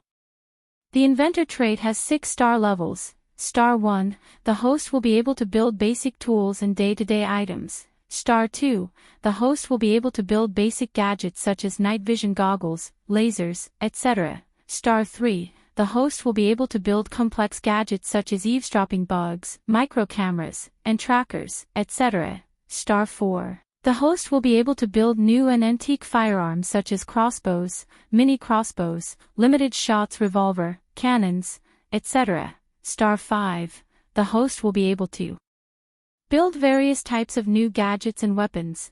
The host is required to either have a 5-star blacksmith or become a 5-star blacksmith to unlock the Star 6 Inventor trait. His eyes sparkled looking at this overpowered trait. He couldn't even imagine how powerful he would become after reaching the 5-STA Inventor level. Whoever had a special trait in this world would be more likely to become successful and powerful than those who don't have a trait. For instance, the 5-star alchemy had already made him super op and saved his life a couple of times, yet alchemy was not a unique trait but the inventor trait was. His smile grew wider in excitement. System, quick, tell me the cost for upgrading the trait. Star 2 requires 10,000 badass points. Do it. Although 10k points was a huge amount, he did not care about the points as he realized the potential of this trait. After he ordered the system, his 48,000 badass points were reduced to 38,000. The very next moment, he experienced a tingling sensation in his brain before the notification box appeared in front of him. Congratulations to the host for becoming the level 2 inventor. The host can now use the materials found in this world to build basic gadgets. How much for the next level? He asked quickly. He knew he probably doesn't have enough badass points to reach the 5-star level, but he wanted to upgrade as much as possible with the current amount of points. 20,000 badass points. You know what to do. The points decreased to 18,000 while the tingling sensation appeared again, and this time, it was slightly more painful than before. Congratulations to the host for becoming the level 3 inventor. The host can now use the materials found in this world to build complex gadgets. Michael closed his eyes again and felt like he could build numerous complex gadgets using the materials found in this world. He had already started to plan a few modifications and new gadgets to his Lucifer armor.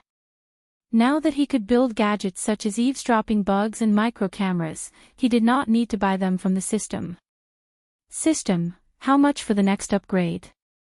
60,000 badass points. Damn. I have a lot of work to do. Saving his remaining points for an emergency, he closed the system before taking out a slice of meat he bought for the baby dragon from his storage. At the moment, the baby dragon was standing on his shoulder, staring at everything around him curiously, and whenever his gaze fell on Layla, puffs of smoke would come out of his nostrils. Do you want this? Michael showed the juicy red meat to the baby dragon. Yummy. Seeing his favorite food, the baby dragon's eyes sparkled as he lunged at the meat. Slow down. He was too late as the baby dragon had already finished half of the slice in one single bite. While the baby dragon was munching on the meat, he turned his gaze towards Layla. How long do you plan to be like this? After balancing the yin and yang and absorbing the energies, we both should have reaped great benefits. See it for yourself. Currently, Layla had already begun to calm down gradually. Hearing what Michael had said, her expression remained the same. She closed her eyes skeptically, silently sensing any changes in her body. A second later, Layla's eyes abruptly snapped open. They were filled with an unconcealable shock, but very soon, it turned into pain. She gently bit her bottom lip and she seemed down. Her strength had indeed increased, just as he had said. However, compared to the price she had paid, she would have rather not gained this increase. I would have rather died than increasing my cultivation level like that. She didn't hide the misery and anger inside her heart as she yelled at him. Her answer, however, annoyed Michael. Then kill yourself, no one is stopping you. Yeah, go and die, puny human. The baby dragon raised his claws and said disdainfully. It was obvious that the baby dragon did not like Layla and would kill her if he could. The way the both of them acted fanned the flames of her anger, yet she knew she is unable to harm them at all. However, although her heart was burning in anger at him, her mind told her that he used the spirit walking only because he had no choice and avoided taking advantage of the situation to sully her body, which many young men like him would have done in a heartbeat. Michael did not give a shit about her feelings. He did what he had to survive. If it wasn't for the fact she knew the way to the teleportation array and save Christopher, he would have already left her. Seeing that she did not overreact like before, he calmly said, "Let's see if we can find the teleportation array." Layla sat dejectedly on the ground as if she could not hear Michael at all. She gave no reaction.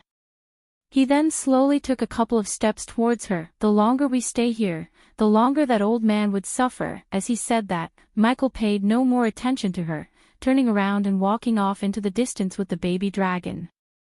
Layla slowly raised her head. She stared at his back, which constantly grew smaller with mixed emotions. Gently biting her lip, she hesitated slightly before she slowly followed Michael in the end. The two of them maintained a distance of 30 meters between them as they traveled, and they eventually arrived at a deep canal of unknown meters. This was where the two huge pillars of light were 3 days ago. Standing at the canal, he did not hurry down. He focused his eyes on the very center of it. He could vaguely feel some extremely obscure ripples of energy, and the ripples were so powerful that it even made him shocked. The system can sense the energy signature of the teleportation array. He sighed in relief, seeing that he's on the correct path. What's down there? I can vaguely sense powerful energy coming from this hole. The baby dragon craned his neck to look into the hole before speaking. Layla also walked up from behind. Despite the wound in her heart, she had already calmed down, and her face was once again hidden by a veil. She stood 3 meters away from him at the edge of the canal. At the same time, she looked down into the very depths with her eyes that were still filled with misery.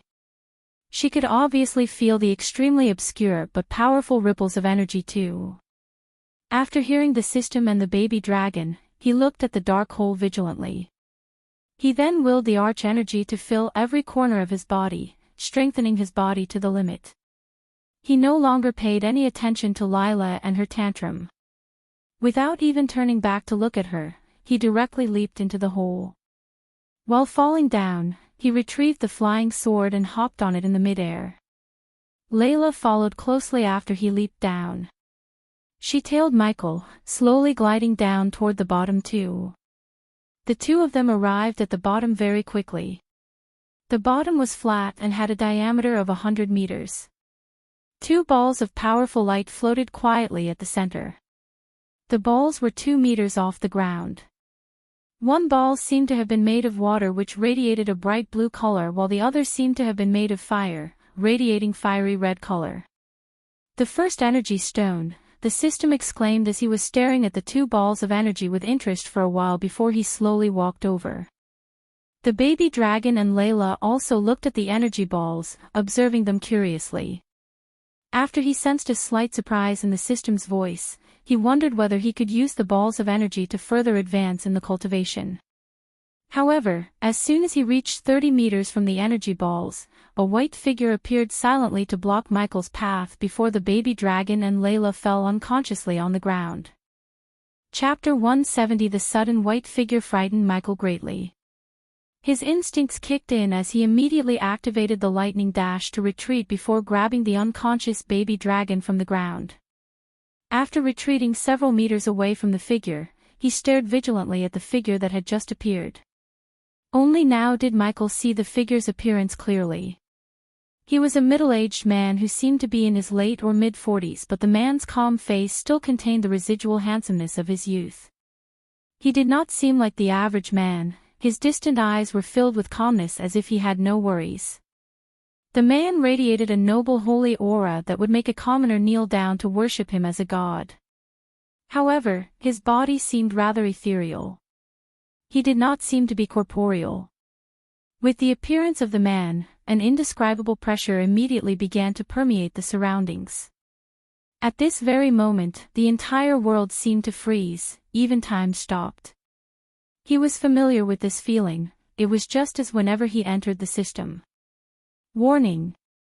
The host is under a telepathic attack. Immediate firewall against telepathic attacks recommended. Does the host wish to upgrade the firewall to level 2? The upgrade will cost the host 8,000 badass points. Do it. He was experiencing a mind-exploding headache as someone was hitting him in the head with a hammer. The pain gradually lessened after he ordered the system to upgrade the firewalls that he previously used against the Silvermoon Girl's telepathic attract to level 2. He then sent a jolt of lightning through the baby dragon's body to wake him up. And system, scan the place for the teleportation array and notify me when you're ready to teleport me away, grr. What just happened? Whoa, what's that? The baby dragon hissed angrily before being shocked by the ethereal figure floating in front of them. Layla was lying on the ground without moving.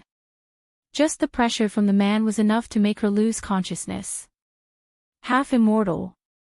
This thought occurred to both Michael and the baby dragon. The man floated 3 meters in the air. He stared fixedly at him and the baby dragon, while a sliver of shock appeared in his eyes, and soon, the surprise turned into a fit of anger. Dark Lord, Michael's face immediately became grim hearing the man identify him as Dark Lord somehow. However, Michael did not plan to bluff his way out because he had already sensed this man knew exactly who he was. Knowing that there's no point in acting innocent, Michael willed the system to equip Lucifer's suit of armor because if this old man was looking for the Dark Lord, he should meet the Dark Lord. This time the ethereal figure stared at him speechlessly in a sudden shock, and it was not only him but the baby dragon also looked startled to see Michael in this form. "Who am I talking to?" he asked the man while slowly walking towards him. "The man who hunted down your followers and killed them like they were a bunch of wild dogs even before you appeared in this world. The fifth Supreme Guardian, Andreas MacLeod." Andreas MacLeod was the Supreme Guardian of the Guardian Guild. When the Elon continent was controlled by the Order of Death in ancient times, it was him who emerged at the most crucial moment after all the powerful and influential organizations at that time were controlled by them. He single-handedly killed many powerful members of the Order and led a group of Elder Guardians to eradicate the Order by himself, preventing the Order from reaching out to the rest of the world. This was the reason why the continent had its current peace, because the Order of Death was an evil organization that did countless evil deeds across the continent. A sliver of surprise flashed across Michael's eyes, and the man who tried to kill me ever since I stepped into the treacherous ocean and failed, he sneered without even a hint of fear in his heart. Although the ethereal form in front of him was half immortal, Michael believed that he couldn't harm him because if he could, he would have done it by now. The pressure around Michael increased significantly, but the newly upgraded firewall kept the pressure from reaching both Michael and his pet. But quickly the pressure disappeared from the place as an arrogant smile appeared on Andreas' face. "Leave this world while you still can, Dark Lord, you have some nerve, you're nothing but a sliver of left-behind soul," the baby dragon spoke in Michael's stead. The man turned his gaze towards the baby dragon. "So it's true, Idros' descendant has a forest dragon as his foe." He then turned his gaze back at Michael. "Thousands of years ago, the Guardians eradicated the world of your followers, Dark Lord. They will do it again, and this time, they will end the darkness once and for all. The world is and will be better without you." Ha ha ha ha. Michael burst into evil laughter after hearing the man. The man seemed to have really believed the fact that the world is in better shape now. "Do you really think the world is better now? How long have you been stuck here?" Michael questioned the man and continued, "And don't even start me on the Guardians, they are now just a bunch of corrupt politicians. This world is not better, this world is sick, and I'm here to cure it, and if your Guardians stood in my way, I will tear them apart." The baby dragon felt the cold murderous aura he's radiating while speaking and realized he was not kidding around. "Humph, don't act like you care. All you want is to control and rule this world. Strip away everyone free will, make the people in this world your slaves." "I don't know anything about stripping away free will or making people my slaves, but controlling and ruling the world is just what I'm going to do. The Guardians can try to stop me." The man just stared at him in silence for a few seconds before replying with a calm smile, "Don't be too arrogant, Dark Lord. The Guardians may have turned into what you claim, but there will be Guardians who would gladly give their life fighting you, and my successor is already growing stronger each passing day." Michael took a note in his mind about the next Supreme Guardian. If he could find that one, he would kill him or her and eliminate a huge threat, but he already knew it won't be that simple. "And don't even think about killing my successor. I made sure he stays safe from you." Like Andreas read his mind, he spoke with utmost confidence. "You already marked his death the moment you put him against me. If he ever tries to stop me from achieving my goals, he will die, and I don't make threats, I make promises. He will have an army in his command, an army that will hunt you down and kill you. Keeping my successor safe was not the only thing I did, Dark Lord. If you ever try to build the Order of Death again, the Guardians will find you. So you're just a one-man against an army." "He is not alone," the baby dragon said, roaring at Andreas. "See, I've already begun to build an army to fight against the Guardians." "Guardians are not the only ones you should be worried about, Dark Lord.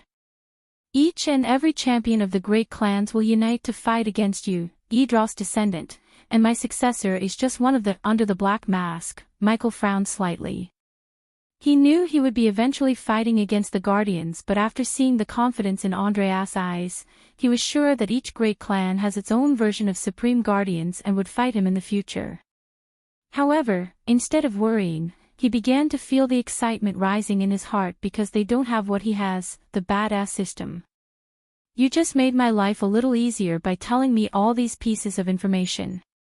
Before coming here, Guardians was my only target, but now, I will start breaking down all the great clans one brick at a time using any means necessary. After all, in the Dark fucking Lord, the tension between them arose as they both stared at them without uttering a word. Soon afterward, Michael's gaze fell on the two energy balls behind the ethereal figure of Andreas.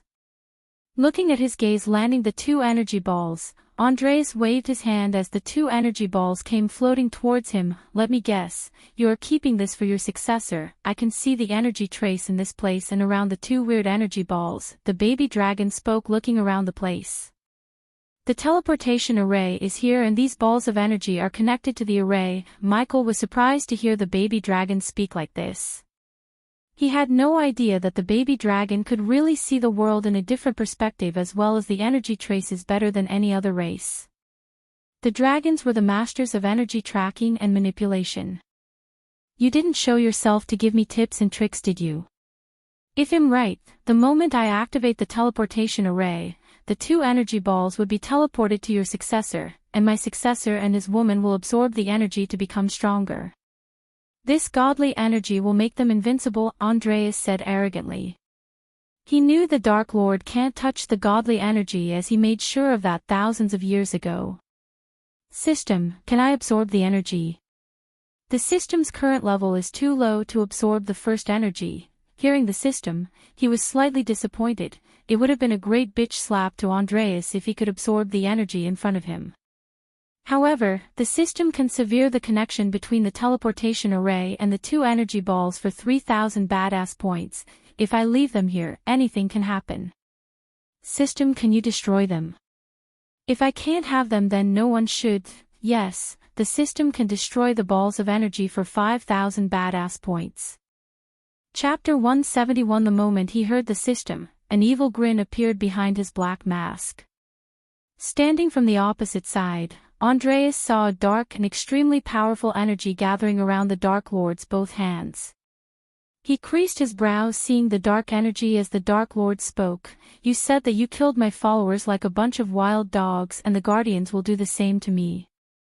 But you forgot one important thing, Andreas. Michael slowly stepped forwards towards the balls of energy hovering in the sky beside Andreas. The closer he got the energy balls, the denser the dark mist around his hands became. When you play with the devil, you'll end up in hell. After these words escaped his mouth, he reached out to grab the floating balls of energy. You dash! Andreas' eyes widened as much as they could, staring at the Dark Lord grabbing the balls of energy. The two balls struggled, vibrating violently under his grasp, but the dark mist quickly surrounded them. As the dark mist surrounded the two energy balls, they started to struggle less and less before finally completely vanishing off into the dark mist. How is it can't be? Andreas stuttered. He never thought the godly energies he spent half of his life searching could be destroyed by the Dark Lord in a couple of seconds.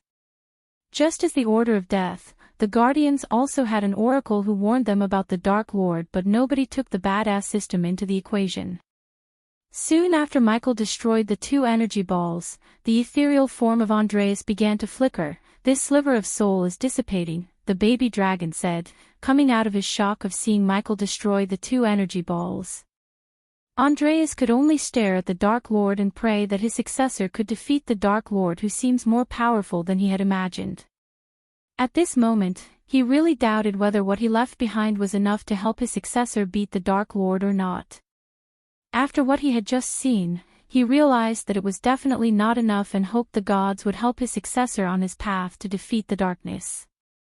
Thank you for everything you said, old man. It was really helpful. Michael waved his hand, snickering before the ethereal form of Andreas disappeared from his sight completely.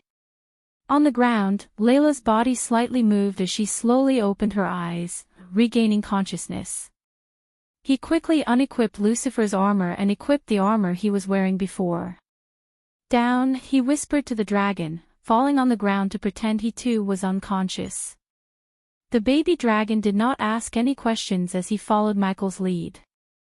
What just happened? Layla opened her eyes to see Ghost and the baby dragon slowly waking up. I don't know, Michael said, gently lifting the baby dragon from the ground. Both of them struggled to stand on their feet. Layla was really struggling while Michael and the baby dragon just pretended to be. He let out a sigh of relief thinking about finally leaving his place, looking toward Layla. Layla, we should leave. Layla glanced at Michael. She forcefully restrained her voice and did not say anything. Turning around, she silently walked to the place where the two balls of energy were before.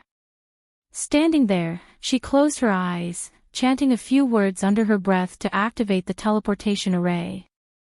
Soon after she started to murmur, the ground beneath them lightened up, revealing blue complicated engraving. Walking to the center of the glowing formation, Michael looked back at the fog-covered island. He knew that from now onward, he had to work harder than ever before to achieve his goals. The short conversation he had with Andreas really opened his eyes and gave him a new perspective. Everything he said was deeply engraved into his brain, especially what he said about Idros' descendant. Even though he had the badass system, he did not underestimate the foes he would be facing in the future. To fight them, he planned to recruit people with high potential to build an army that would fight for him. He saw what a drop of Idros' blood could do, and if the descendant has half of his ancestors' power, he knew he must increase the baby dragon's power as soon as possible. Roar! Perhaps the disappearance of the two energy balls had alarmed the mutated beings roaming around the treacherous ocean, as powerful roars immediately echoed. Large numbers of mutated beings all charged at the two from the surroundings. Both of their expressions changed. Although their strength had increased substantially, they could not fight hundreds of unkillable mutated beings. Moreover, there were quite a few fusion-stage mutated beings among the corpses. If they were surrounded, they would not be facing a hard battle but die in a couple of seconds. Let's leave here quickly. Michael called out to Layla, urging her to activate the teleportation array without lingering any longer in this godforsaken place. Layla did not hesitate either. She immediately drew a few symbols in the air. The very next moment, the engraving on the ground glowed brighter and brighter while the ground began to tremble.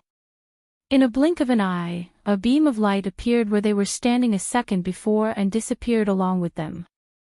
At that moment, in the sky far away from the Rainbow Island, a white light appeared in the empty space without any forewarning. As it disappeared, it revealed the figures of Michael and Layla. The two of them finally returned to the world of living from the treacherous ocean. As soon as they emerged from the light, Layla immediately became a blur that flew off into the distance with unbelievable speed. She disappeared in the blink of an eye, leaving Michael behind, who was still floating in the sky on the flying sword with the baby dragon. Looking at the direction in which she disappeared off, Michael remained indifferent. He knew that what happened back in the treacherous ocean had affected Layla greatly, but he did not give a shit about her little feelings. Lightning dash, he just activated the lightning dash, turning himself into a bolt of lightning before flying towards Angel's Peak where he met with Christopher. After a few hours of flying, he saw two figures flying to him from a distance. They were the two disciples of Layla, Johann and Nerida. Ghost, you've finally returned. 3 weeks have passed since your departure with the island mistress. We were worried about her, Johanna said from afar. Her voice was clear and pleasant just like a lark's. And you cured your pet dragon, wonderful, another pleasant voice followed Johanna as Nerida appeared behind Johanna. Pet? The baby dragon growled after hearing Nerida call him a pet dragon. Although the baby dragon never spent any time with his mother or his siblings, he did inherit all the qualities of the proud dragon race. Calling him a pet was an insult to him, yet he was not stupid to show his annoyance in front of two powerful cultivators who could crush him to death in a blink of an eye. What happened back there? Why did the island mistress look different? As if she is a completely different person. Nerida asked. Her face was filled with worry and concern. He, the baby dragon chuckled devilishly standing on his shoulder. How come?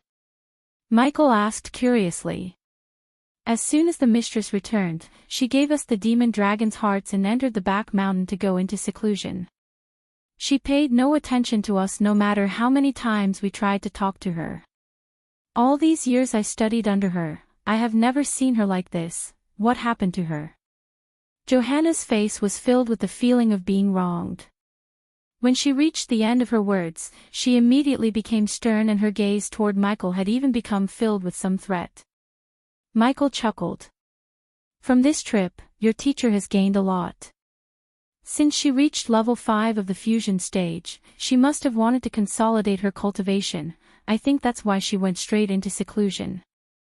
You shouldn't worry about her and disturb her, is that so? Wonderful, absolutely wonderful. Masters is getting stronger and stronger. At this rate, she would become the youngest half-immortal this world has ever seen. The two of them immediately became excited with what Michael had said. Did she tell how to suppress the curse before she went into seclusion? Michael asked Johanna and Nerida before they could ask more about what happened back there. We knew the method, we just needed a powerful energy source to suppress the curse, and since we have the demon dragon's heart, we can finally help that pitiful person to reach the soul refining stage. As long as he breaks through successfully, the pain he suffers will be greatly reduced, and if the gods desire, he can find a way to permanently lift the curse, Johanna said. Yeah. Because of that curse in his soul from all those years ago, he has been suffering greatly. We did not have the heart to watch on. At least now we can free him from that torture. Alright, let's not talk anymore. Nerida seemed genuinely happy as her smile was rather sincere. Even though Johanna and Nerida were soul-strengthening stage warriors who were just a couple of years of cultivation away from reaching the soul-refining stage, they had always lived on the harmonious Rainbow Islands. Very rarely did they ever leave the island, which allowed a sliver of good and kindness to remain in their hearts. They had not been corrupted by the disputes and deceptions present everywhere in the outside world. This was not to say they were 100% pure-hearted kind people, but they were just less scheming horrible people, unlike the cultivators Michael had met. With Johanna and Nerida accompanying him, they arrived at Christopher's cave. They found him sleeping on a stone bed with a disheveled appearance. Chapter 172. Just like before, the old man was sleeping on a stone, and even though he was sleeping, his body twitched as if he was having a nightmare or he was still suffering the effect of the curse. The two girls stared at him pitifully, seeing his twitching body. In order to decrease his pain, we used the fairy melody to make him sleep. She then turned to Johanna. Johanna, let's wake him up. Yes. Johanna immediately sat down with her legs crossed. She gently caressed the strings of her vina with her elegant hands, producing a piece of gentle soul-soothing music from the vina. Nerida's fingers also touched the strings of her vina, using a unique method to wake Christopher from his slumber. Hearing the melody, even Michael felt his exhausted body feel slightly refreshed, while the baby dragon seemed unaffected by the melody at all. Who is he? The baby dragon whispered into Michael's ear. Sect leader Claire's grandfather. Whoa, isn't he supposed to be dead? The baby dragon asked curiously. Claire's life was not a secret to the baby dragon, who spent enough time with Claire as he would often leave the baby dragon in her care, and she loved to take care of the baby dragon. Although at that time the baby dragon couldn't converse in the human tongue, he understood the language perfectly. Only the baby dragon knew that Claire loved to talk about her feelings and everything she went through with him rather than actual human beings. She was a girl who preferred to keep the sadness in her heart and share the joy with the others. It was the overwhelming sadness buried in her heart about her family that made her pour everything out to the non-talkative baby dragon when she was alone with him. To be honest, the baby dragon sympathized with Claire because he too had no blood relative family. While he was sick, he heard how he was thrown out from the nest by his own mother due to his illness from Gaia. He could still vividly remember how he was chased through the forest by a group of humans who looked at him like a prized possession because of his race, and the moment he met the human who looked at him differently than the others. When the baby dragon met Ghost, the baby dragon saw no ill intention in his eyes, as he only saw joy and love. The baby dragon sensed no bad vibrations from him. He may be little, but he knew it was this human who fed him and kept him safe when even his own mother rejected him. The gratefulness and the devotion he has for the human had no bounds. Though he hated to admit it, he knew he loved the Naga, and these two were like his family, despite their differences. Thinking about everything this human went through to save him, the baby dragon hugged his neck as tight as he could and began to shower him with wet kisses.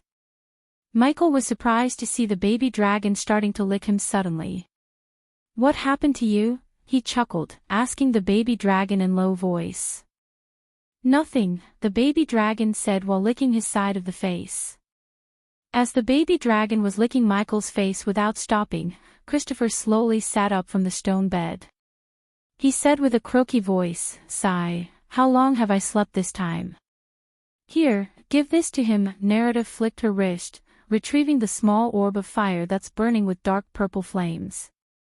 Michael gently grabbed the purple fire and surprisingly, the fire wasn't even warm, but he could feel the pulsing energy within the fire.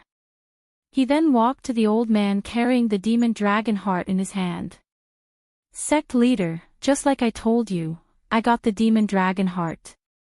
We can now suppress the curse and help you break through to the soul refining stage." Christopher saw the purple orb of fire in his hand and the little majestic dragon sitting on his shoulder. His old eyes darted between the fire orb and the little dragon.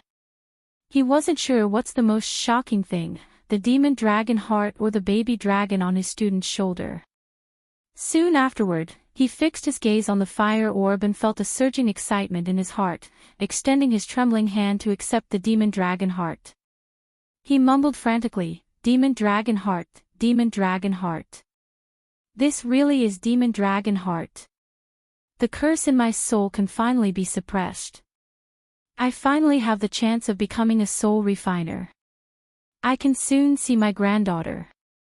Christopher carefully cupped the demon dragon heart in his hand.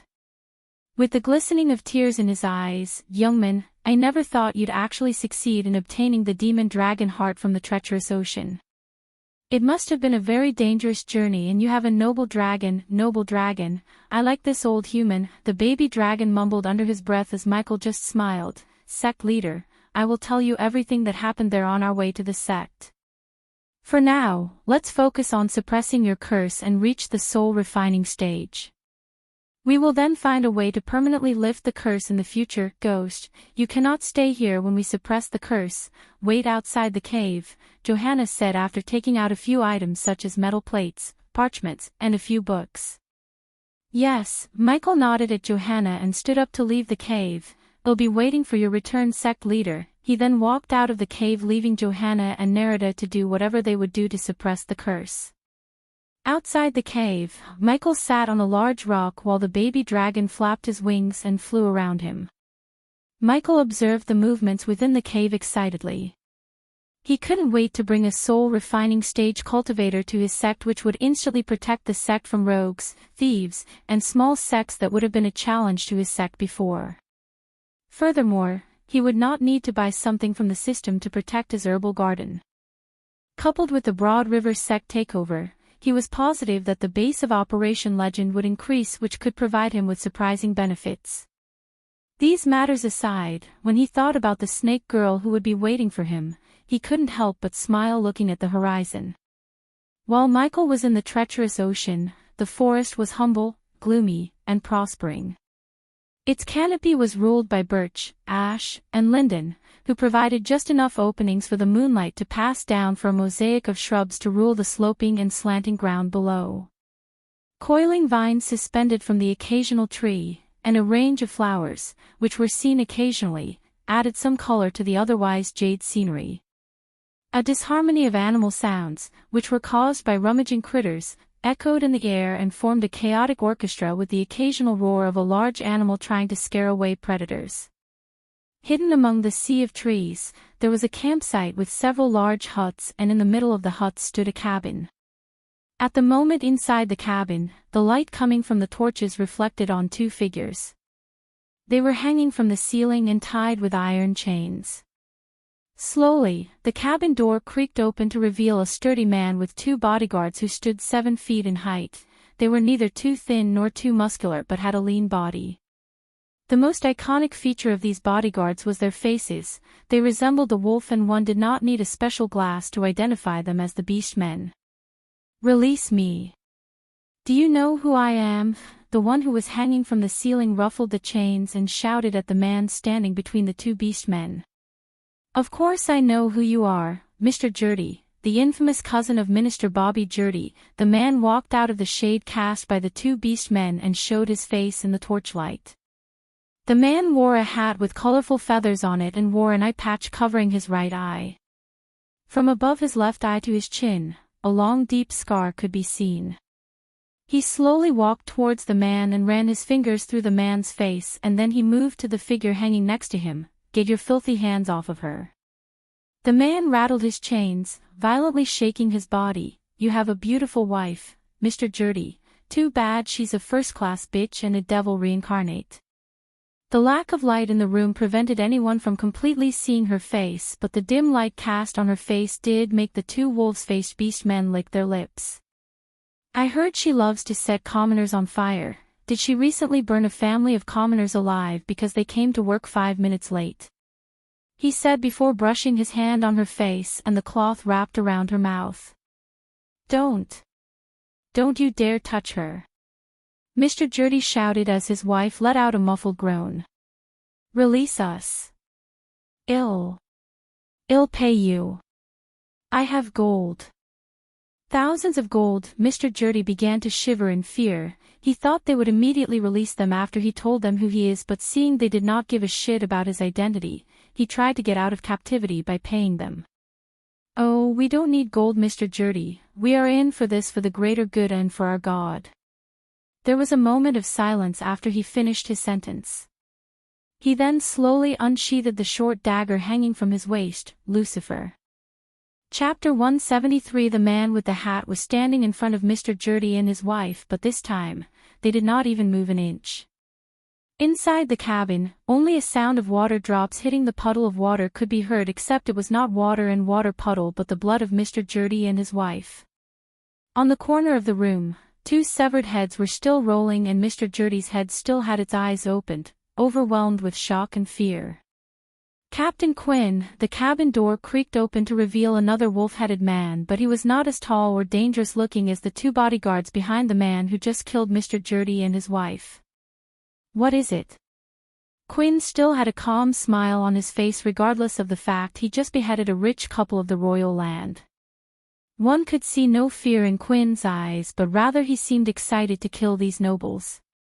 "Captain of the reconnaissance team has returned and he's waiting for you in your hut," the wolf-headed guard said, lowering his head as a sign of respect and fear towards Quinn. "Then let's not keep him waiting." Quinn sheathed his dagger, taking a few steps toward the door. "Leave the bodies in the usual place," Quinn said to the newly arrived wolf-headed guard before leaving the cabin. Just before the events of Mr. Jurdy and his wife's killings, somewhere else in the Elon continent, a majestic manor made of grey stone stood between rocky mountains and a sea of trees. There were no movements or living beings around the manor. One would expect workers to work around and in the manor, but there was no one except a few figures descending from the sky into the manor through the open roof. After a while these figures entered the manor. They walked into a spacious hall where a large round table was located. 6 fancy chairs made of fine wood and soft cushions situated around the table at an equal distance from each other. Soon, one by one 4 of the figures who just entered the room sat on the chairs. Just after all the 4 figures took their seats, 2 more figures entered the hall. Senior Guardian Peyton, Senior Guardian Zenali. The 4 of them immediately recognized the 2 girls entering the room. When they were about to stand up to show their respects, Peyton just waved her hands wordlessly, telling them not to bother. "Each one of you is here because you were cherry-picked by me and my junior sister Zenali to be a part of an important mission. This mission will be the first step of something greater." While Peyton was talking, Zenali flicked her wrist as a whiteboard with numerous portraits of people appeared beside Peyton. "Now before we go over to this," Peyton pointed her finger at the whiteboard and continued, "let's be clear of something. This mission is totally off the grid. Only me, my junior sister, and the Guardian Captain Gerard know of this mission we are about to start. However, if any of you decides to open your mouths about what you're going to hear in this room, you'll be treated as a traitor of the Guardians, and you and anyone you are close to will be either killed or exiled from Elon continent. If you want to leave, this is your chance." Peyton glanced over to the 4 humans sitting around the table. 3 of them were male, and the last was a female. They all wore identical white cloaks to cover their faces as they were instructed by Peyton. Peyton nodded as she was expecting that they won't leave the hall. She then turned her gaze towards the whiteboard and snapped her fingers as the whiteboard became brighter, revealing all the portraits of the people and a portrait with a big question mark drawn on it. "People, welcome to Operation New Dawn." On the whiteboard, the portraits became clearer, and if Michael was here he would have definitely recognized 3 of the portraits among them, as 3 of the portraits had the faces of Gaia, her real face, Victor, who is a rogue cultivator, and himself. New Dawn is a mission to take care of the potential threats to the Guardians even before they could become a potential threat. Currently, there are 17 threats on the boards. Each of you will take 4. As the first step of your mission, you will keep your targets under your surveillance 24/7, you will get the spells, runes, and everything you need to accomplish this task. If your targets didn't do anything suspicious or commit a crime, let them be and continue the surveillance. But if they did something, anything like breaking a law set by the king of the place they were at, or fraternize with people marked as criminals by the Guardians, or even kill a bunch of useless commoners, you have the permission to make them disappear forever. A slight murderous aura emerged in her beautiful eyes. With the exception of one, Zenali spoke in a gentle manner, pointing her finger at Gaia's portrait. "Her name is Gaia, the most wanted criminal of Nagaland. She had killed 260 prisoners, bribed king's men, attempted to murder her own family, and committed many other sins over these past years. She was crippled by the authorities of Nagaland, but unfortunately, she has escaped Nagaland and is now considered to be the most wanted criminal. Although she is crippled, she's extremely resourceful and dangerous. She is my target, but if any of you see her or hear something about her, you need to contact me ASAP. Her file will be given to you after this meeting." After Gaia, Peyton described every individual on their list including Victor, and finally came to the portrait of Ghost. She wrote the name Ghost in elegant handwriting. "Ghost? The 5-star alchemist?" the white-cloaked girl asked Peyton, and after her question, the remaining 3 could quickly recognize him as they too heard about him, but this was the first time they were seeing his face, at least a drawing of his face. "Senior Guardian, pardon my ignorance, but why is he here?" "He's just a body-strengthening cultivator in a declined sect." Following the girl, another white-cloaked figure raised a question. "Yes, he's just at the body-strengthening stage, but you should know, he was at the body-refining stage a month before." The girl and the man who asked the question stared at Ghost's portrait with their mouths slightly opened. Until now they only thought of him as a 5-star alchemist and did not know about his heaven-defying cultivation speed. Now they realized why he is on the potential threat list, because they knew if he continued to grow stronger at his rate, he would be half immortal or even immortal in a couple of decades. At that time, it would be near impossible to neutralize him unless the Guardians use the power of the entire guild. Whoever gets him as the target must treat this very seriously. He is extremely resourceful, cold, cunning, and dangerous. Among all of them, he's the second most mysterious. We basically knew nothing about him except his name. By rejecting our offer of joining the Guardian Guild, he already showed us that he did not like to play by the rules, and people like him who don't like to play by our rules must be neutralized, Zenali said with a hint of killing intent in her voice. "Then why don't we just kill him?" the girl in white cloak asked Peyton and Zenali. "We can, but we need a reason to kill him. That's why we are here. Although we have permission from the Guardian Captain to neutralize any potential threats, we cannot go killing people without a valid reason. Besides, we are dealing with a person who we know nothing about. Don't mess with a mysterious person until you gather all the crucial information about them. This is what the Operation New Dawn all about. Stalk and neutralize." The white-cloaked girl licked her lips looking at Ghost's picture. She wanted him to be her target. It was not only the girl, but the remaining 3 also looked excited. Peyton and Zenali looked at their excited expressions, feeling proud of their decision to choose these 4 over numerous candidates. These four were the most power-hungry, goal-focused with an unquenchable thirst to prove themselves. Furthermore, these four proved themselves that they will get the results no matter what, and they would go to any lengths to finish their missions. These were the qualities Peyton and Zenali wanted from their underlings in this operation. Just as Peyton said before, this operation was off the grid, and that meant the higher echelon of the guild won't support or provide any kind of assistance for them, and also, Peyton and her whole group will be punished for conducting this unsanctioned operation. The Operation New Dawn was Peyton's idea. It was meant to be a feather in her cap that would catapult her career and status within the guild if it proved to be successful. What about that one, Senior Guardian Peyton? They all asked, pointing at the big question mark on the whiteboard as Peyton and Zenali's face turned serious. The 17th target is the most dangerous and mysterious one among them all. Peyton turned back to the whiteboard and slowly wrote a name under the question mark. Lucifer. Chapter 174. A few hours after they started the meeting, Peyton and Zenali sent the four of them on their way, giving them 4 files that contained the information of each of their targets. Standing in front of the whiteboard, Zenali stared at her big stepsister's portrait. Her eyes contained a tinge of hatred but also a slight sorrow. Zenali, don't you have somewhere else to be right now? Peyton noticed her junior staring at her sister's portrait and asked. She knew the history between Zenali and Gaia, so she could understand Zenali's feelings.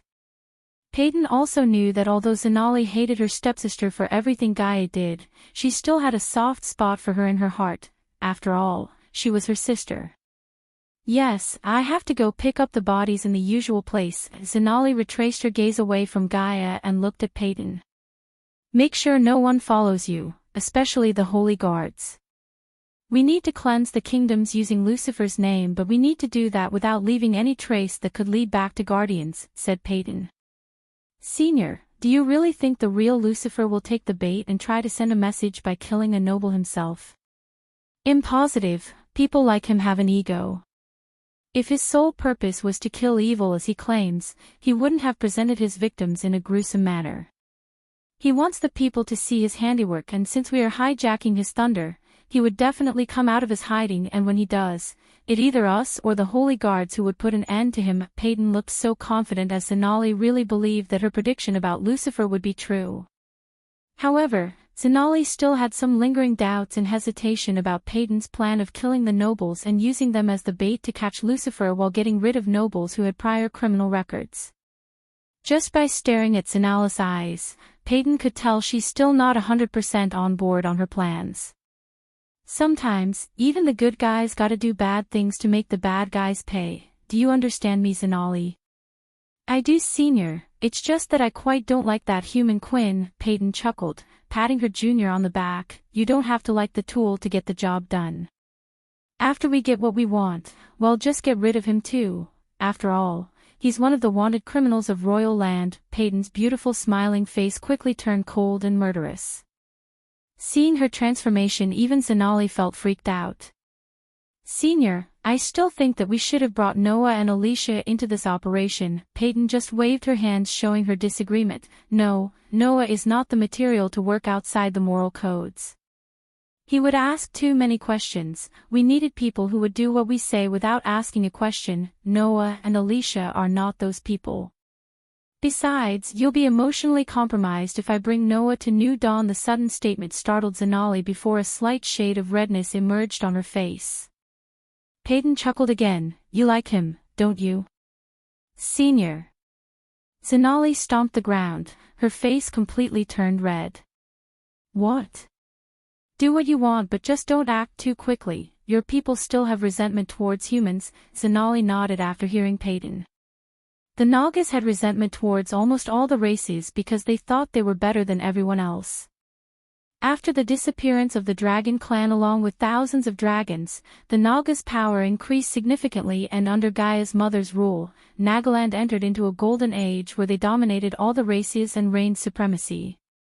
Unfortunately, the Nagas' supremacy started to decline after Gaia's father took the throne and married Zenali's mother.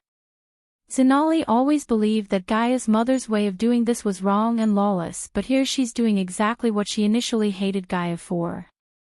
3 years before Michael's arrival to this world, under the scorching hot sun and above the burning hot sand, a large group of warriors wearing only a simple leather cloth to cover their genitals. Some of the warriors had toned bodies with cut muscles while the others looked like professional bodybuilders with their beastie muscles. Other than the similarity of no fat in their bodies, they all had cuts and bruises over their bodies, which they viewed as their prized possessions.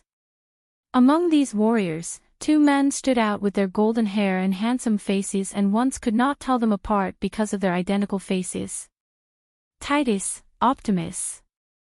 The twins dropped their short swords to the ground and walked out from the other warriors when they heard their doctoress, who trained them to be the best gladiators in the entire Immortal kingdom. The man who called them doctoress was a tall black man with no hair on his head. He had a lean body and a whip was hanging from his waist. Dominus is calling for you, Titus, and Optimus' faces brightened immediately. They were gladiators of the Ludus Gallio for 5 years, and their time has finally come to be the freemen. They did not become gladiators by choice, but when General Quintus of Immortal Kingdom invaded their homeland Wuxia, they were captured along with hundreds of citizens and soldiers of Wuxia. Titus and Optimus were one of the soldiers who got captured by General Quintus and sold as slaves in the slave market of Immortal.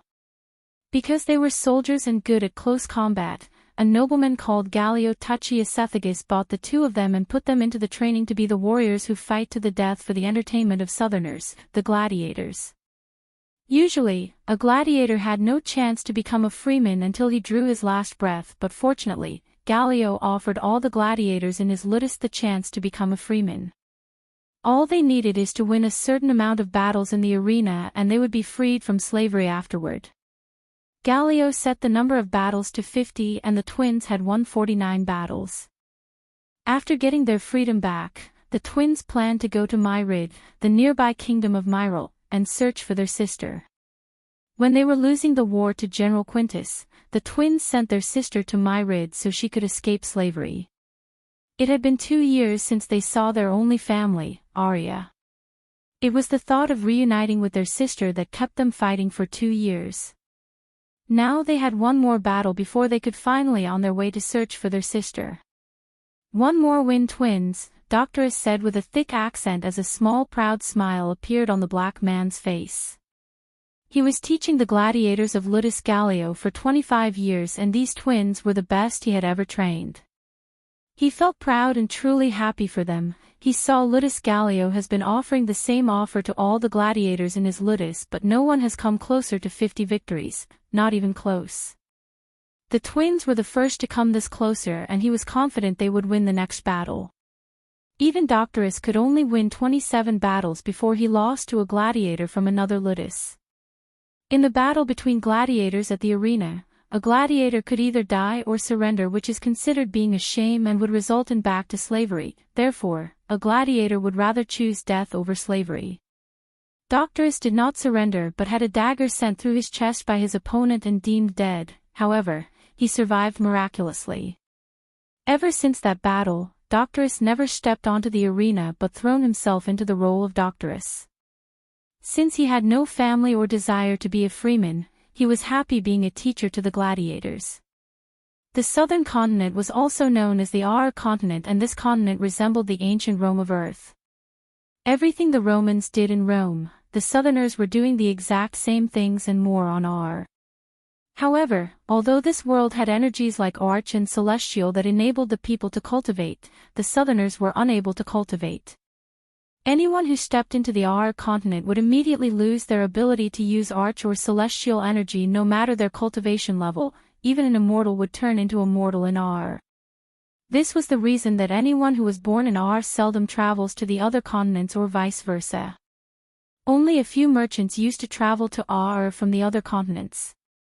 Since the cultivators couldn't use energy in Aur, they avoided Aur at all costs because no matter how powerful they were outside, they would become completely powerless in Aur. Even though the southerners could not use energy, they were not powerless as one would expect. On contrary, the southerners had the technology, education, and wealth to match up the lack of energy use. Besides, just like back in ancient Rome, they had Spartans, gladiators, and a few other super soldier units to fight any enemy.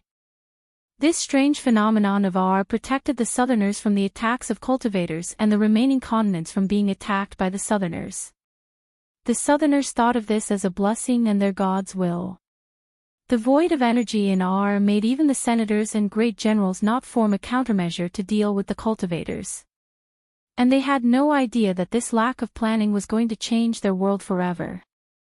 Chapter 175. 2 years before Michael's appearance and 1 year after Titus and Optimus' 49th battle, the news of someone poisoned the 2 elders of House Armfield and House Randall spread through the entire kingdom of Drattle like a wildfire. News of the 2 elders' death quickly made its way to the head of the house, Nickmon. When he heard this news, he was stunned. But how? How is this possible? The 2 elders were core formation warriors. How did they get killed? The head of the Nickmon family muttered in dismay. It was very hard for him to believe this recent bit of information, and his heart was still finding it very shocking even now. Just as he was in deep thoughts, a young girl wearing gray servant clothes walked into the room with a look of discomfort on her face. The girl was young and looked to be 15 or 16 years old. She had shoulder-length hair as well as tanned skin. Slowly making her way into the room, she placed the teapot on the table before the man. "Master, I've just heard that the elders of Armfield and Randall were killed. Is that true?" After a few moments of staring at the man meekly, the girl asked. "I'm not sure, they were all core formation warriors." "Men. Go out and investigate the truth behind this matter and report back to me." The head of the Nickmon family shouted the order. "Yes, my lord. We will go make the inquiry straight away." The guard stationed in the room immediately ran off to verify the reports. It did not take long for the man to come back to give his report. With a frightened face, he said, "My lord, the news is true. The elder of House Armfield and the elder of House Randall have been poisoned. Their personal guards were too poisoned. Currently, House Armfield and House Randall is investigating the killings." Thunderstruck by this disastrous turn of events, the head of the Nickmon family had originally taken the news to be a rumor and didn't believe it. Now hearing the news from the mouth of his subordinate left him with no other choice but to believe it. Despite it being hard to stomach, he simply couldn't deny it any longer. "Did you personally see the corpses of the 2 elders?" Lord Nickmon's hands clasped tightly onto the soldier's shoulders as if trying to choke out the truth. "Why, yes, my lord. It is absolutely true. We saw the bodies with our own eyes. They were green and dead," the soldier spoke in alarm. Now that 2 influential people of East Drattle were poisoned by someone, the soldier didn't know what to think. They knew how hard it is to even get near the house compound, let alone kill the elders in their own rooms. The Nickmon family head then waved his hand at the 2 guards, wordlessly telling them to leave the room. Dazed, the lord broke away from the soldier with an absent-minded look. His Nickmon family was indeed a power within the East Drattle, but there were still plenty of other parties and mercenary groups that were stronger than him. Usually, if elders of rival families get themselves killed, he would laugh in pleasure, but now he couldn't because, before their deaths, he was working with them secretly to bring an ancient artifact that could make the Nickmon family's power skyrocket. Now that the elders were killed, finding the artifact had become harder than ever before. His dreams of rising exponentially in power and status had been dashed, turning into nothing in a single stroke. In other words, the fall of the 2 elders had meant the chance of the Nickmon family becoming the most powerful significantly fell. When the girl heard the guards, a cold smile appeared on her face. She hated the nobles as much as she hated General Quintus for invading their homeland. As far as she was concerned, the world is better off without these nobles on it. At first, she thought the nobles of outside continents would be different from the southerners, but after being brought to Elon continent by a slave merchant, she realized these cultivating nobles were just as bad as the southern nobles or even worse. Her childhood friend was killed with a single spell for just bumping into a noble 2 years ago. She could still hear her friend scream in agony before turning into nothing but ashes. That noble was none other than the man sitting in front of her. She wanted to burn him, just like he did to her friend. And after killing him, she hoped to grow stronger and save her brothers. If it was 2 years ago, she wouldn't even have thought of saving her brothers as she was just a helpless girl then, but now, she was learning under a grim Reaper captain.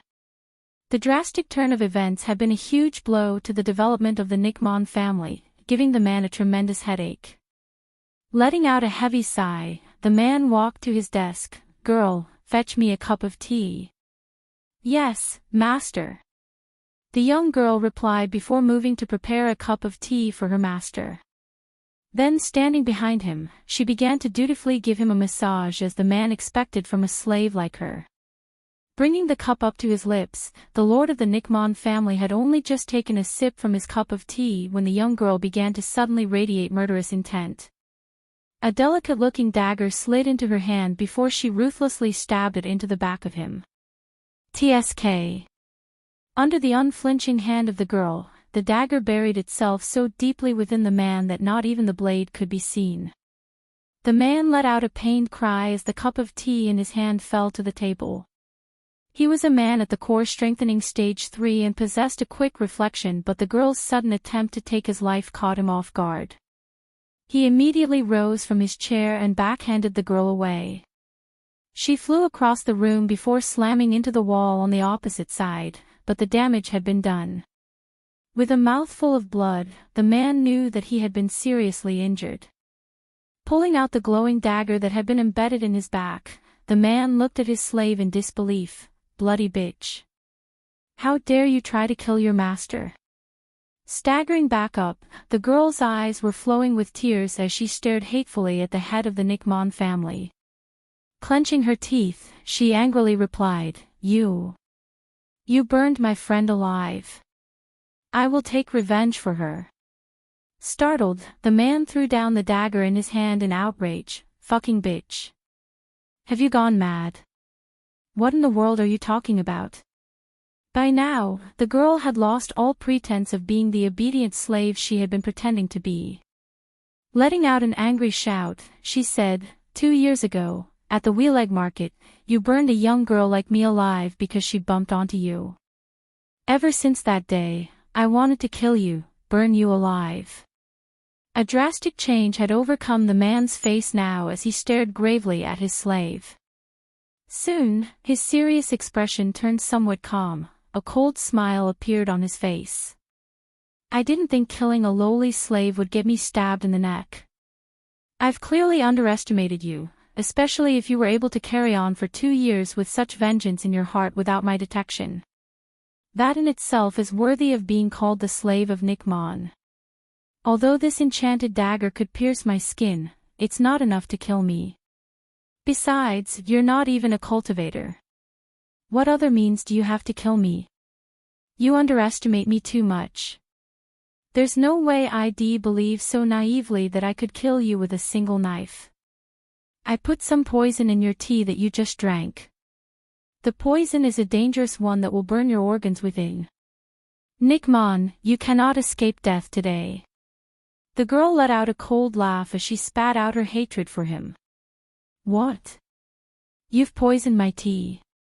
The head of the Nickmon family cried out with terror. Throwing himself at the girl, he roared, "Hand over the antidote at once." She had been prepared for such an action and training to run for 2 years. The moment he had charged at her, she ran for the door, quickly disappearing from sight. He had not given chase and instead stared venomously in the direction she had disappeared. Angrily, he said, "Where did this bitch get this enchanted dagger and such colorless odorless poison?" Asking himself the questions, he hurriedly took out a bottle filled with pills from his space ring. He then swallowed the pills to alleviate the poison or at least half its current progress in his body. After swallowing the pills, the head of the Nickmon family stalked out of his room. Calling forth for his men, he and the 100 others immediately left the household right away. Leaving with haste from the Nickmon family compound through the hidden path, the young girl went to the dark alleyway where she was instructed to go. Her body was in a weaker state than before since she had been struck by the head of the family. She had received no major injuries, but she was not a cultivator yet. Her body was not accustomed to taking such a blow, thus, it heavily impacted her condition, causing her face to pale. "Did you get the job done?" When she reached the dark alleyway, a voice appeared from behind. She quickly turned behind to see her mentor standing in front of her with a calm smile on his face. Chapter 176. The sunrise mountains rose in snow-white brilliance, giving a silent invitation for the soul to accept its beauty. Upon the glimmer of sleeping sun on the horizon, the forest was so snowy white. The white blanket of snow rested upon the trees, boulders, and the ground as if it were a feather cushion, soft and warm. It covered the ocean of trees in perfect white, revealing the ingrained beauty of winter. The snowflake took her dance in the wintry air, pure water made all the more beautiful by her crystalline form. The rain of snowflakes looked like they came to earth from heaven itself, blessing the living beings on the ground. Amidst the rain of snowflakes, two figures flying towards a snow-covered building in the distance. One of the figures looked exactly opposite to the white rain, Michael. "It's beautiful." Michael reached his hand out to catch the snowflakes like a little kid while flying towards the sect with Christopher, who now looked vigorous and less emaciated because of his cultivation level. His grayish patches of hair grew denser and black as his body slowly turned into look like 50-years-old Sylvester Stallone. Whoosh! A small swirling stream of fire brushed past Michael as he turned to see the baby dragon soaring through the sky, melting the mighty snowflakes with his dragon breath. "Save your breath, Dickie," Michael chuckled, expecting a funny reaction from the baby dragon, and as he expected, the baby dragon lunged at him, biting his head like a cute little puppy. "Don't call me that." While the baby dragon was exacting revenge for calling him Dickie, Christopher started to slow down. "Sect leader, are you okay?" He noticed that the closer they got to the sect, the slower Christopher flew. "It has been 15 years, Christopher stopped flying as he looked at the building in the distance. Unlike Michael, who was excited to return, Christopher's heart and mind fought with each other to accept the new reality.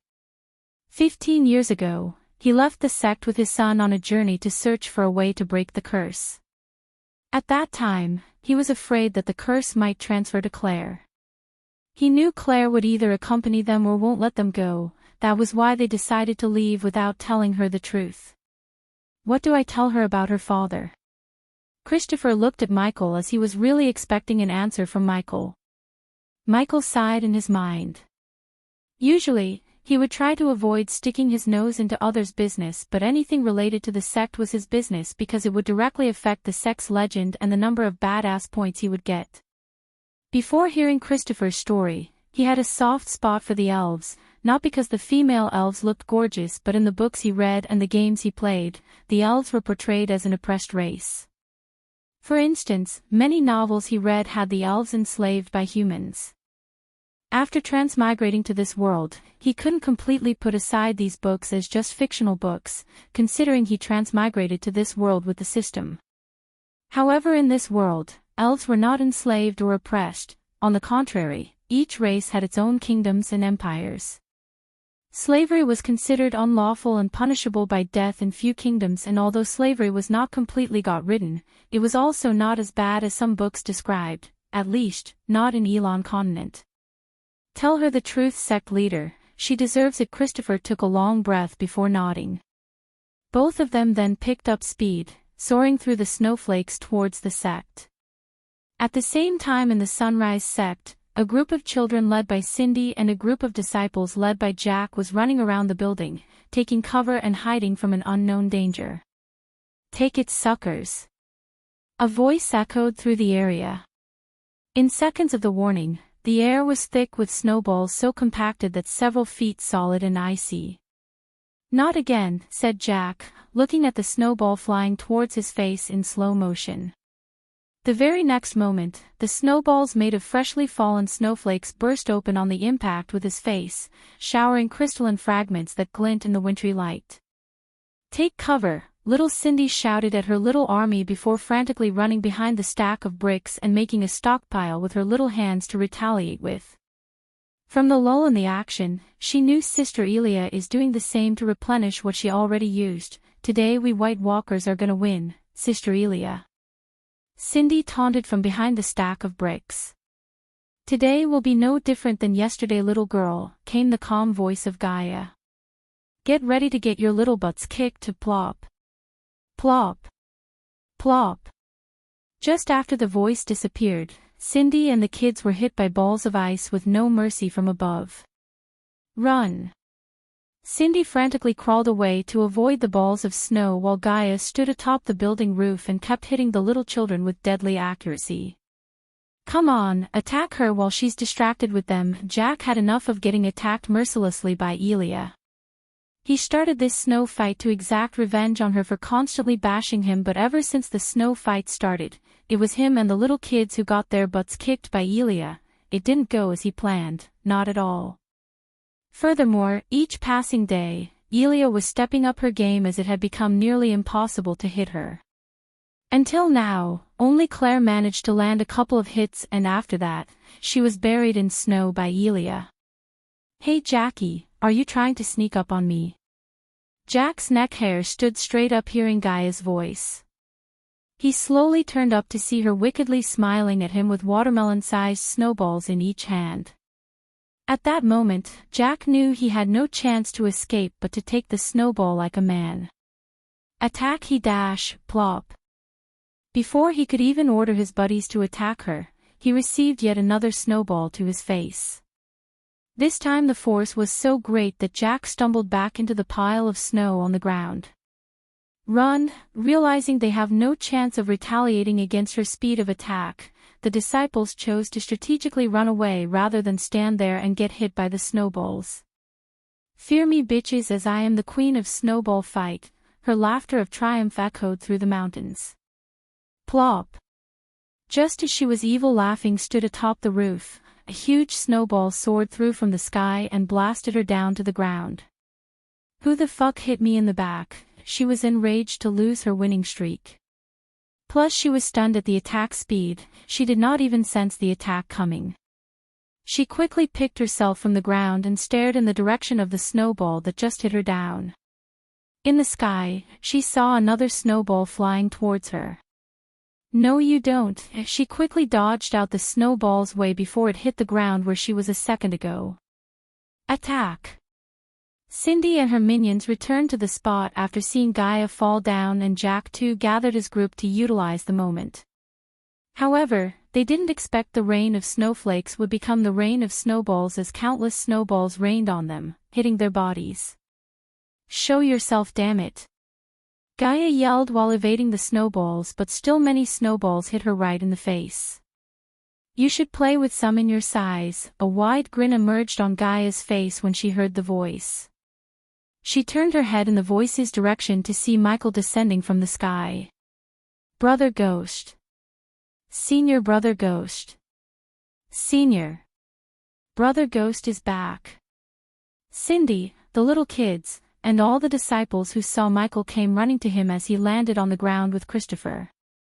For a few moments, none seemed to notice the old man. Just as they were running to Michael, the baby dragon descended on Michael's shoulder, gracefully flapping his wings. Ghost, Gaia approached, locking her eyes with Michael and the baby dragon. The baby dragon stared at her with love before quickly changing his gaze to a slight enmity. What took you so long? She locked Michael with a long warm hug, ignoring the old man standing beside him and staring at everything in wonder. Nothing big, just a few mutated beings and life-threatening dangers in the treacherous ocean. What? Her embrace tightened the moment she heard the name treacherous ocean. I'll tell you everything later. Michael gently pushed her away to look at Christopher. Sect leader, you should go meet sect leader Claire alone. Sect leader? The disciples wondered as they all looked at the old man before their eyes widened in utter shock. Their bodies felt weak, and even Gaia took a step back further away from the old man in disbelief. Soul refiner. While they were staring at Christopher speechlessly, Michael turned towards Jack. Jack, show him sect leader Claire's house. It took Jack several seconds to come out of the shock of seeing a soul refiner with his own eyes. Yes, yes. Sect leader Claire, yes. Got it. Jack stuttered. Christopher took a deep breath before slowly following Jack towards Claire's house to meet his granddaughter after 15 years. They all, including Michael and Gaia, stared at Christopher in silence. After his figure disappeared, Gaia turned her gaze towards the baby dragon and started an intense staring contest with the scaly creature. "Dicky, shitface," the baby dragon replied and shocked everyone around them. "The baby dragon can talk. Oh my god." While the female disciples were staring at the baby dragon with sparkling eyes, only Jack's group realized the danger the baby dragon in. "She's going to turn that noble dragon into a foul-mouthed bastard brother." Just after Jack and Christopher left the place, Michael heard Cindy's voice as he looked down with a smile to see the little girl throwing herself at him. Chapter 177. Under a large snow-covered tree, Michael was looking at the river town on the horizon. On his shoulder sat the baby dragon, only he did not stare at the river town but stared at Gaia, who was standing behind Michael, tensed. Her body was slightly shivering in a mix of both anger and shock. Michael told her everything that happened after he left her at Royal Land except the things that the system did. She seemed stunned hearing the events that happened in the treacherous ocean until she heard about the part where he spirit walked with Layla. When Gaia heard that, she had pretty complicated feelings arise inside her: jealousy, anger, a regret of not accompanying him into the treacherous ocean, and murdering intent towards Layla. Her emotions and reactions did not surprise Michael, as he was expecting this. He knew that any girl who is in love would feel exactly like her when another girl comes into the picture. Although Gaia never expressed her feelings for him, he knew she loved him. He was not oblivious to that fact but only waiting for her to tell him that she loves him. It was one of the reasons that Michael chose not to have sex with Layla, because he wanted to be faithful to one girl, Gaia. However, if what happened between him and Layla made Gaia lose interest in him, he would not force her and hope to find his better half in the future. "Did you know about spirit walking?" After remaining silent and pondering about the events, Gaia asked. "Only from the memories of Abras," he said, turning his head to look her in the eyes. Surprisingly, there was no anger in her eyes. "Did you have any kind of feelings for that bitch?" "If I had, I would have chosen the other method to neutralize the energies." Michael did not even take a moment to think about her question as he answered truthfully. "Good," she said, walking towards him. When she got closer to him, closer to the point his warm breath brushed past her face, she looked him in the eyes before wrapping her hands around his neck to pull him closer to lock her lips with his. In her kiss were the promise of years and the sweetness of waiting for real love. The kiss was not at all the same as in the movies, but one steeped in a passion that ignites. It was the promise of realness, of the primal desire that lives in us all. And with it, she told him that she is awake, connected within, that she embraces himself rather than hide as a copy of those romantic idols. There was something so heavenly about the kiss in the rain of snow, a tender moment that just wouldn't wait. It was that burst of love that is expressed, not caring if the snowflakes soak through to chill the skin. The kiss was a connection that shows the strength of the feeling, the mutual need. Nature could bring the rain of snow, but their inner sunshine warmed them from within. A few seconds after, Michael pulled her closer, slightly lifting her from the ground to show his appreciation of her. In that moment of the kiss, their chemistry became an ever-bright flame. In that kiss was the sweetness of passion, a million loving thoughts condensed into a moment. Drops of happy tears flowed down from the corners of the baby dragon's eyes as he embraced the both of them with his stubby wings and placed his little head on their faces. Their kiss lasted longer until they both ran out of air in their lungs. "You are mine." Her voice contained the right amount of love and killing intent to warn him that he can't run around seducing girls anymore. "And you are mine," he said gently, giving a peck on her flushed red cheek. "You both are mine." The baby dragon broke the romantic moment with his protest and made the both of them chuckle at the same time. They looked at the baby dragon before they gave a soft kiss on each cheek. The baby dragon curled up against their chest like a baby, smiling and feeling the warmth of family that he never felt with his own dragon family.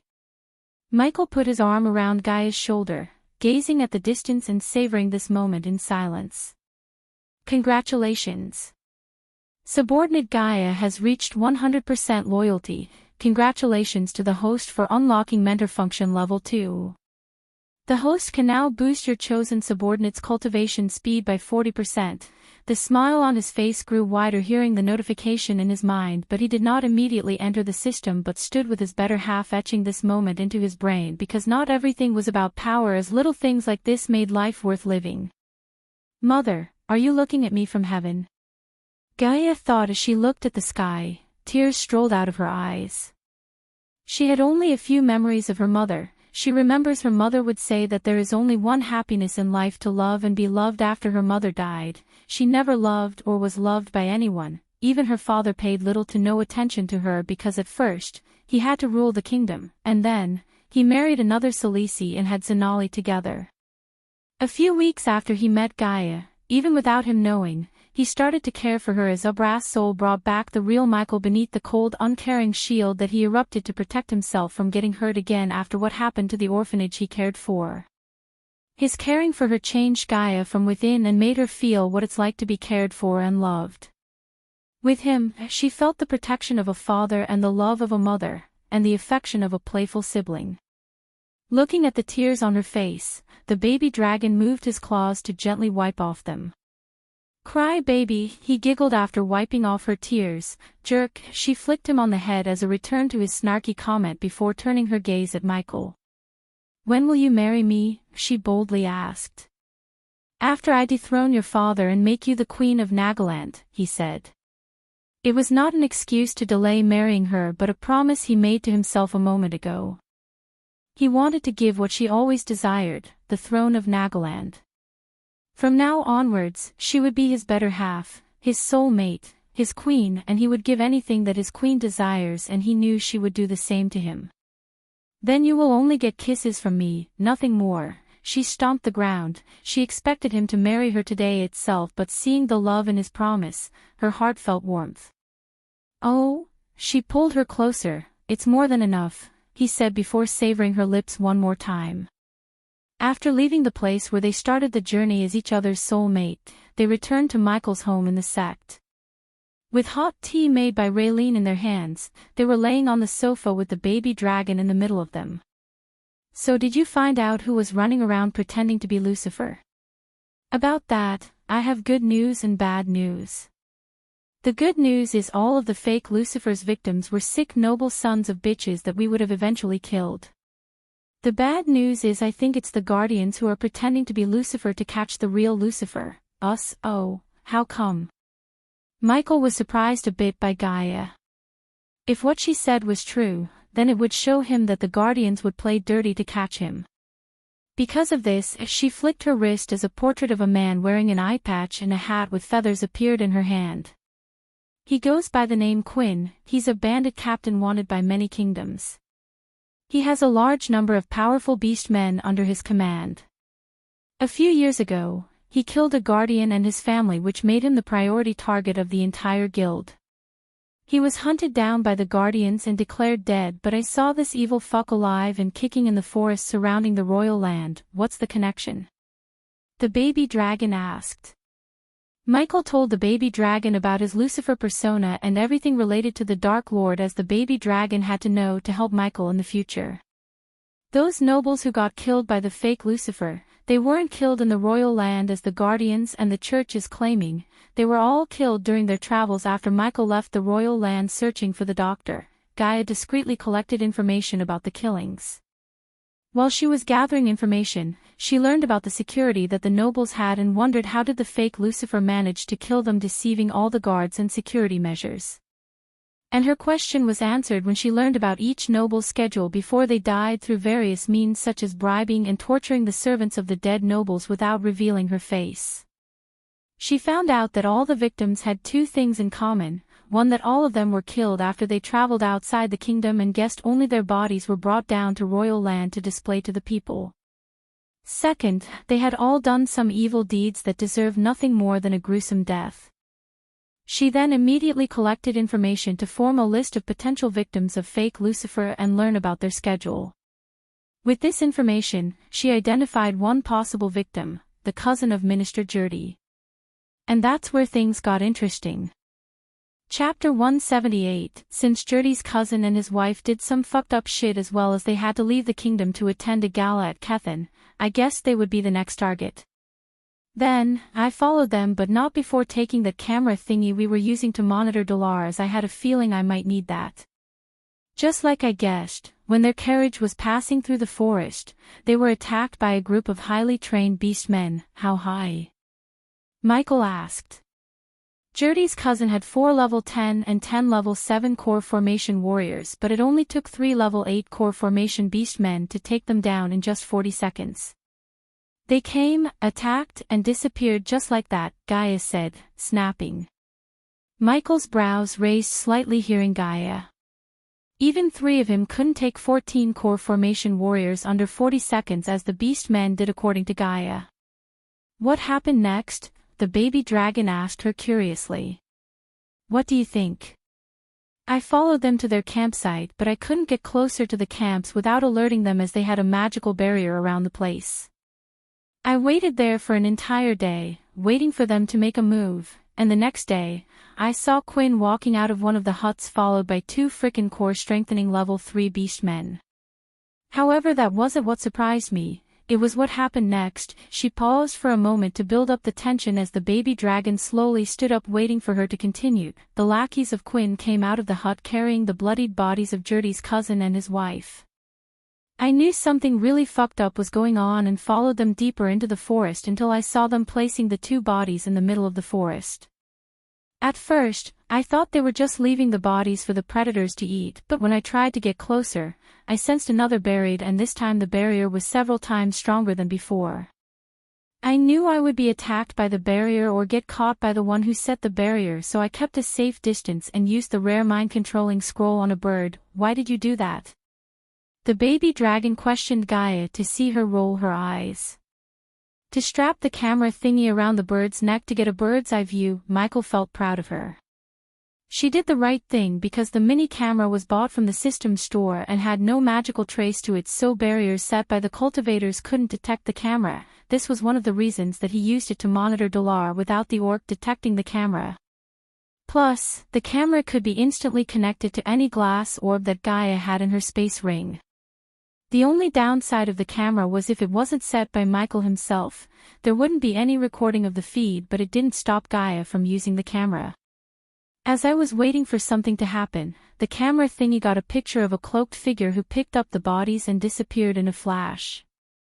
The next day, the church and guardians declared that Minister Jurdy's cousin and his wife were brutally murdered by Lucifer in their home. What makes you say it was the guardians who have been pretending to be Lucifer? This time it was not the baby dragon, but Michael asked the question. Think about it, human, who could bring the bodies into the kingdom and display the bodies in the daylight without alerting the holy guards or the guardians unless it was the guardians themselves? What about the church and holy guards? He asked again as Gaia shook her head. I know the church and the holy guards, they won't go around murder people unless someone picked a fight with the church. Some of those dead nobles constantly paid donations to the church. Although they were evil pieces of shit, they went to church regularly. Why would the church kill them to catch Lucifer? Besides, the priests won't let something like this happen as it would stain their image and the fake Lucifer is throwing up on their image. So that leaves us with one possible suspect, the guardians. I did not see the cloaked figure and have no real proof to back my claim, human, but every fiber in my body is telling me it's the guardians. I trust your judgment. Michael agreed with her because what she said made sense to him.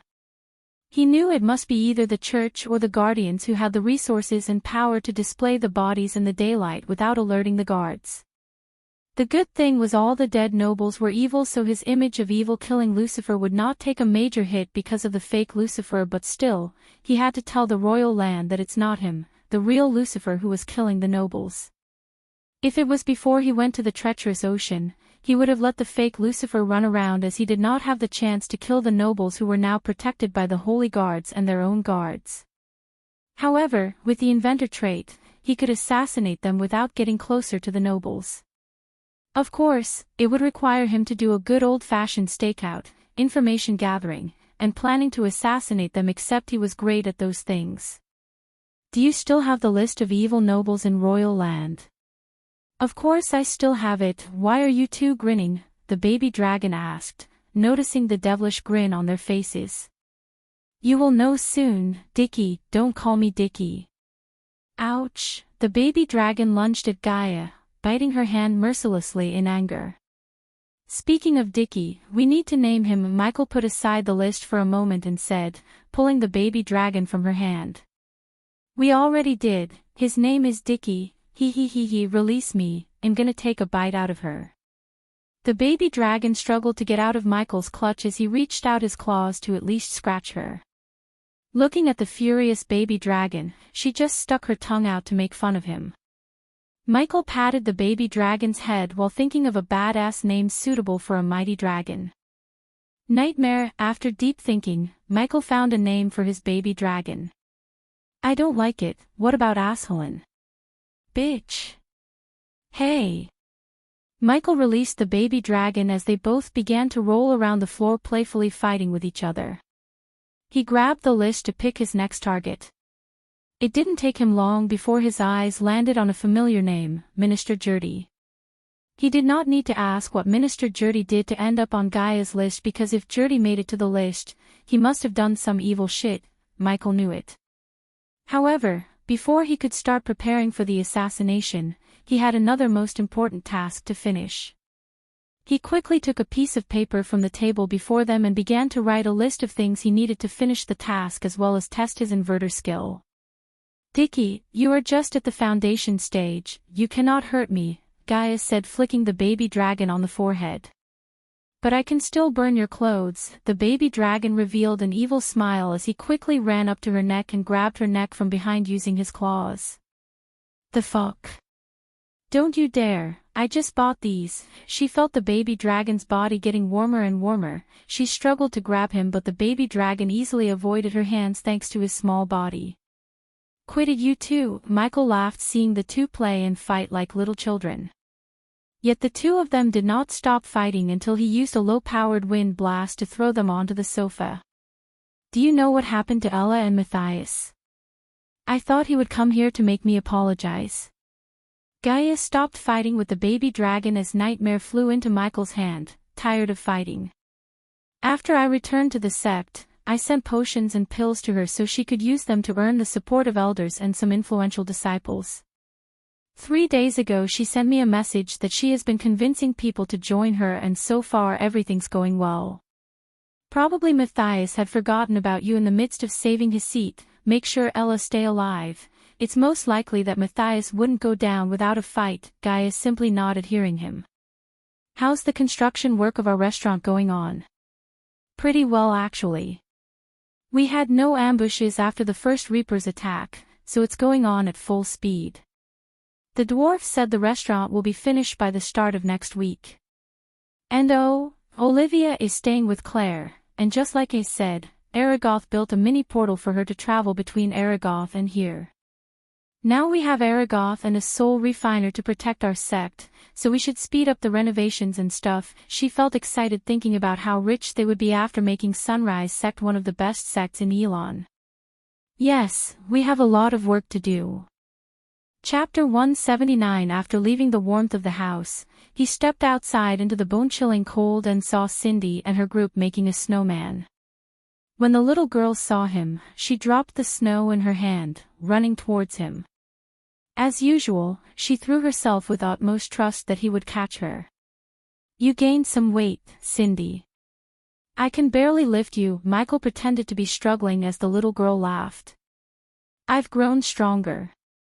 Teacher Claire said I would soon reach the foundation stage. She flexed her biceps before locking her gaze with the baby dragon. Her eyes sparkled as she reached her hands out to grab Nightmare. Brother, can I please hug him? She pleaded to Michael, seeing Nightmare swiftly avoiding her little hands. Come on, Nightmare, don't disappoint a cute little fudge like Cindy. Yeah, be a good pet, he. Gaia chuckled, embarrassing Nightmare, but before he could do or say anything, Michael gently grabbed the little dragon and handed him over to Cindy. He's so cute. Cindy squeezed him against her chest, showering Nightmare with kisses. Come on, little human, stop it. But no matter how hard he protested, Cindy did not stop kissing him. Who would have thought a terrifying dragon would be showered with kisses by a little girl? Nightmare pleadingly looked at Michael, asking him wordlessly to save him from this embarrassment. However, this scene was too cute for Michael to stop. He just carried Cindy in his arms, walking towards the herbal garden to plant the new rare herbs he picked from the treacherous ocean. On his way to the herbal garden, he noticed the renovation work was 70% completed and ready to move on to constructing new buildings. A couple of disciples ran through the snow carrying firewood from the nearby forest to their student quarters. "How you doing, senior?"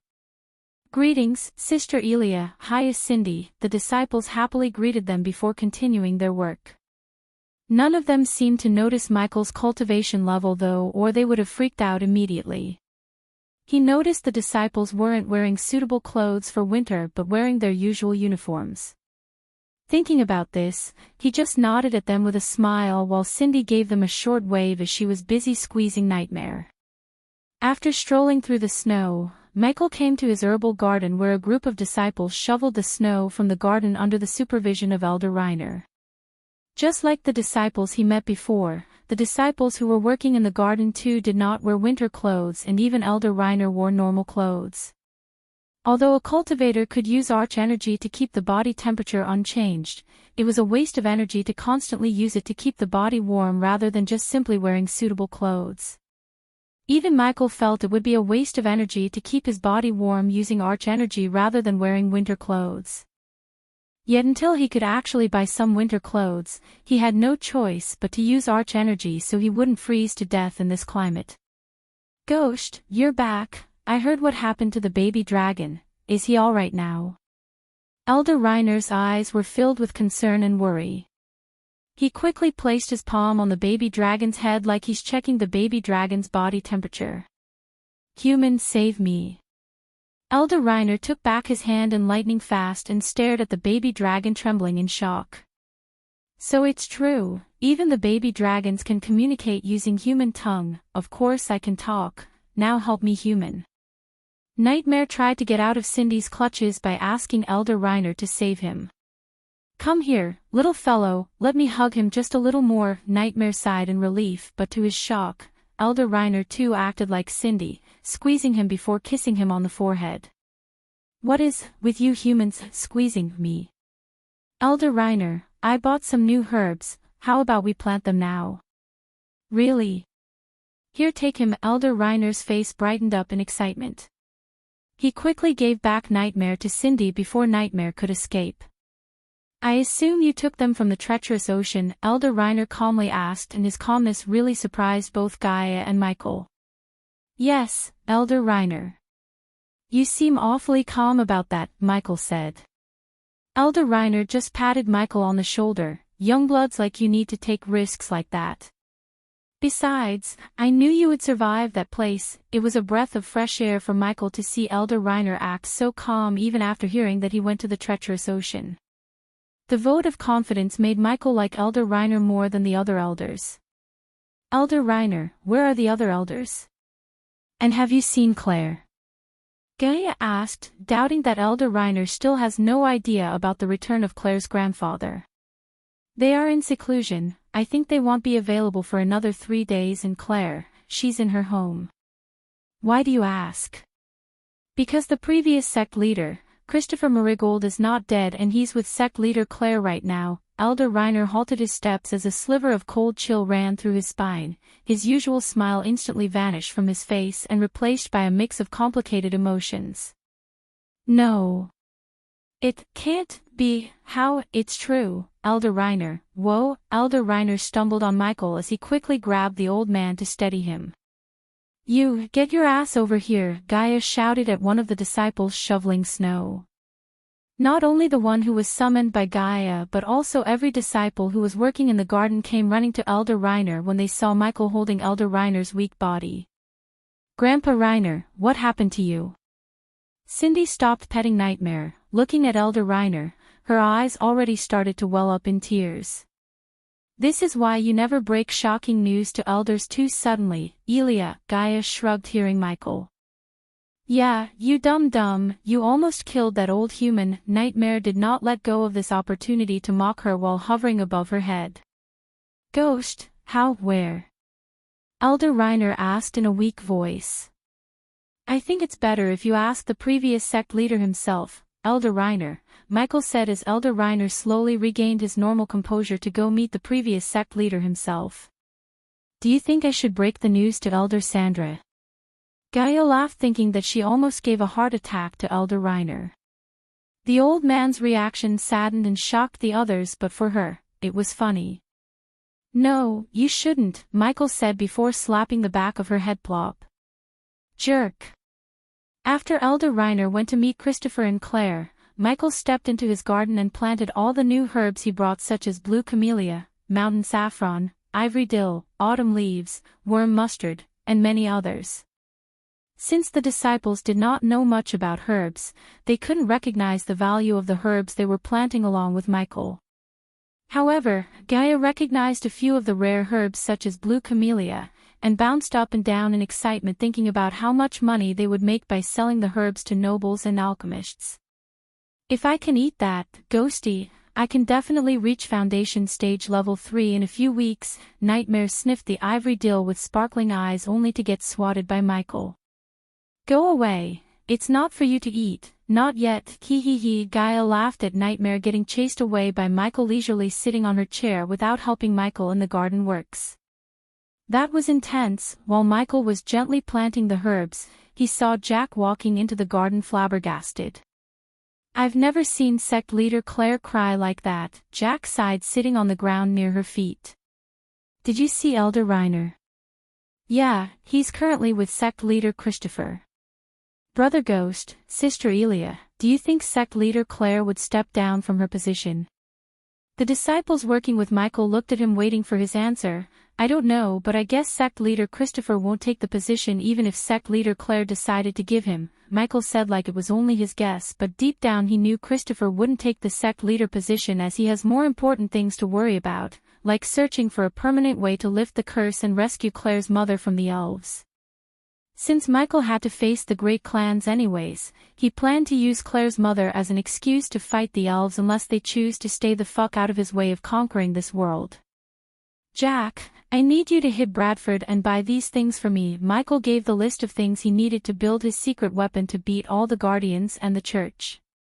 When he finished building what he's planning, the Church, the Guardians, and all of the nobles in Gaia's hit list wouldn't even know what hit them. The time for relaxation was over, and after returning to Abyssal, the time for bloody action would begin and Lucifer's name would spread through the entire kingdom. Take the Pegasus, and also, Michael handed over the list to Jack before turning to look at all the disciples. Bring the biggest cloth merchant in Bredia to me. Hi readers, as usual, this chapter is about the little things that would make the story flow flawlessly. From there, the next surprising arc will begin, and trust me, it's going to be one hell of a ride packed with action and adventure. Chapter 180. When the sun's light faded away and the darkness surrounded the mountains, Michael and Gaia left their home through the back door. They informed Jack that they are going to secluded cultivation and not to be disturbed. After reaching the core formation stage, Michael's flying speed increased significantly. It only took them 5 hours to reach the dark forest. No matter how many times I enter this place, it still gives me the creeps, Gaia said, staring at the dark walls of the Abyssal. The winter climate blanketed everything in white snow except the dark forest, as not a single drop of snow could be seen in the forest. As usual, the dark storm clouds hovered over the forest with continuous flashing purple streaks of lightning. It was a domain that stood independently, radiating an evil vibe, a vibe that could be even compared to the treacherous ocean. This is home, Dark Queen, Michael, who was now adorning Lucifer's armor, said. He truly did feel at home, much as he did when he was at the sect. To be honest, he liked Abyssal more because here, he was himself. Deep down he knew Ghost was just a facade and Lucifer is the real him. Michael did not waste any time interacting with Dalar but went straight to his room on the far end of the underground. Dickie would love this place. Gaia jumped onto the bed that Michael bought from the system and placed it in his room, which was used by her more than him. His room had not many things and seemed empty. Only a few things occupied the space, such as a large table and a comfy chair, 2 6-feet tall book racks, and a spacious fancy black bed. We can't bring him here. Anyone with half a brain could connect nightmare to ghost and guess ghost is Lucifer, Michael said, sitting before the large table to build things. Leisurely supporting her head using her hand, Gaia stared curiously at him to see what he was up to. Michael willed the system to take out the things Jack bought for him. Soon afterward, on the table appeared a stack of mirrors. Each individual mirror was the size of a 24-inch monitor. What do you want to do with all these mirrors? See yourself from various angles. Gaia chuckled. We are going to see the entire Bridia, behind the black mask. Gaia was stunned to hear his words. She quickly stood up and came closer to see him applying a grayish glue-like substance on one side of the mirrors. Let me help too, she said, taking another brush from the table to apply the grayish substance on the mirrors just like he does. What do you mean by seeing the entire Bridia, while applying the glue? Gaia asked Michael. It's easier to show than explain. Michael continued to apply the glue. After a few minutes, Michael used the arch energy to lift the mirrors before placing them one after another on the wall before him. In just a few seconds, the entire wall was filled with mirrors and reflected nothing but the images of Gaia and Michael. Now what? Now I'm going to build an army of spies. Gaia's face was full of wonder and confusion, but before she could ask a question, she saw him take out a big chunk of metal ore, cogs, and gears, and quite a few other items. Junk metal. In a single glance at the metal ore, she identified it as the junk metal. She took the metal ore in her hands, staring at Michael wordlessly, asking him why did he buy this ore of useless metal. Why do you call this a junk metal? Because it has no arch energy radiation. Michael asked without showing any emotions, but inside, he was laughing at the people of this world thinking about their ignorance. Duh, the junk metal as its name suggests had no use whatsoever because unlike everything in this world that radiates at least a bit of arch energy, the junk metal did not have the ability to contain arch energy. Since it contained no arch energy, the bond between the molecules was extremely weak for a metal. In other words, it did not possess the strength of an average metal and it was barely considered as a metal in this world. Tell me how the defense spells and arrays work. Why? You already know that. Just enlighten me. One could see her roll her eyes if it wasn't for the mask, yet she sighed and explained to him. It's simple actually. The defense security spells and arrays work by detecting the concentration of arch energy. For instance, a rare security array would usually detect anyone at or above the body strengthening stage except the people who have the mark that prevent array or spells from activating. As for the lifeless things, the array or spell would remember everything around its effective area when it was initially cast, and if something new entered its space, it would identify the thing as an unknown object and activate the countermeasures as well as inform the one who cast the spell and guards. Her words reminded Michael of his previous life. As an assassin, he often had to deal with security technologies like motion sensors, security cameras, heat sensors, and many more. In a sense, these security arrays and defense spells were the same but extremely deadlier and effective than the security on Earth. In this world, a cultivator radiated arch energy, and no matter how powerful a cultivator becomes, one could never stop the arch energy radiating from the body. In fact, the more powerful one becomes, the more the arch energy heat she would radiate. As Gaia explained, the arrays and spells work by detecting the arch energy radiated from the body or a thing. This was why the assassins or thieves in this world had a hard time infiltrating and killing high-profile targets like the king or ministers and often tried to kill the targets outside their stronghold. Since the spell or the array would activate in a very short amount of time, even killing the target from a distance using a powerful bow was not an option for assassins in this world. Now tell me, if I throw this junk metal into a security array, do you think it would activate the array? Of course not. And do you think someone hasn't tried making an arrow out of the junk metal and killing someone from a distance? Gaia asked, emphasizing the word you. Michael just calmly shook his head. Of course, he knew someone might have tried to use this junk metal's trait to break the security spells or array. However, they did not have a system and an inventor trait to breach the security. Just watch. Anticipation made Gaia jump on the table and sit there staring at what he's doing. Before starting to build his army of spies, he took a 1-foot-long tubular metal and a few other parts that had runes on them. Most of these parts were used to assemble magical objects such as carriages, weapons, and tools used by people of various professions, therefore, he could directly buy the parts rather than custom building them. After looking at him assembling the parts and gluing them together, she saw him taking the junk metal ore and placing them before him. Under Gaia's gaze, Michael gently caressed the long metal tube in his hand. It resembled the shape of a ballpoint pen, only it was 1 foot long and had a diameter of 3 inches. Let's see. Ignitia, holding the pointy end of the metal tube at the junk metal, Michael cast Ignitia as a bolt of lightning went straight into the metal tube. Wow! Gaia's eyes immediately widened in shock and surprise, seeing a bright blue color light appear out of the metal tube's point end, forming a hole in the metal ore. What is this? Gaia asked curiously. This was the first time she saw a light cutting metal with this precision and ease.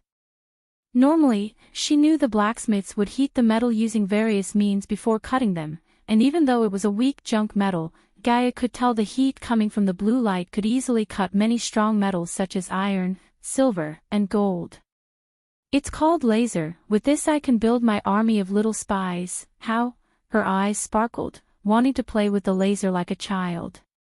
You'll see, after successfully building a laser to cut the metal in desirable shape for his first big move in taking over Bredia, he had everything he needed to build little spy cameras.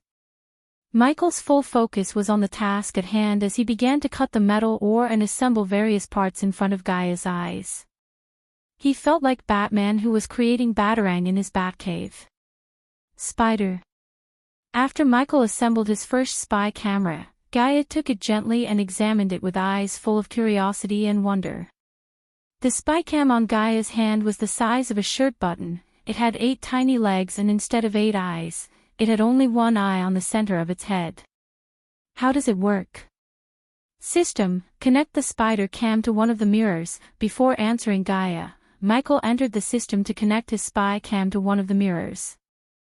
He did build the spycam to use arch energy and link with any orbs without the help of the system, but with the help of the system, he knew that he could create a state-of-the-art surveillance unit in Abyssal. It will cost the host 20 badass points. Do it. Michael experienced a tingling sensation in his mind after he ordered the system. Soon afterward, he exited the system to feel that he could control the spider cam using his thoughts instead of a remote. Whoa! Behind the mask, Gaia's jaw slightly dropped when one of the mirrors suddenly began to show her face. She stared at the mirror and the spider on her palm repeatedly until Michael gently grabbed the spider cam from her. With this, we can soon spy on the entire Bredia. Chapter 181 Wonderful. Gaia joyfully clapped, thinking about the opportunities these little spiders would bring them.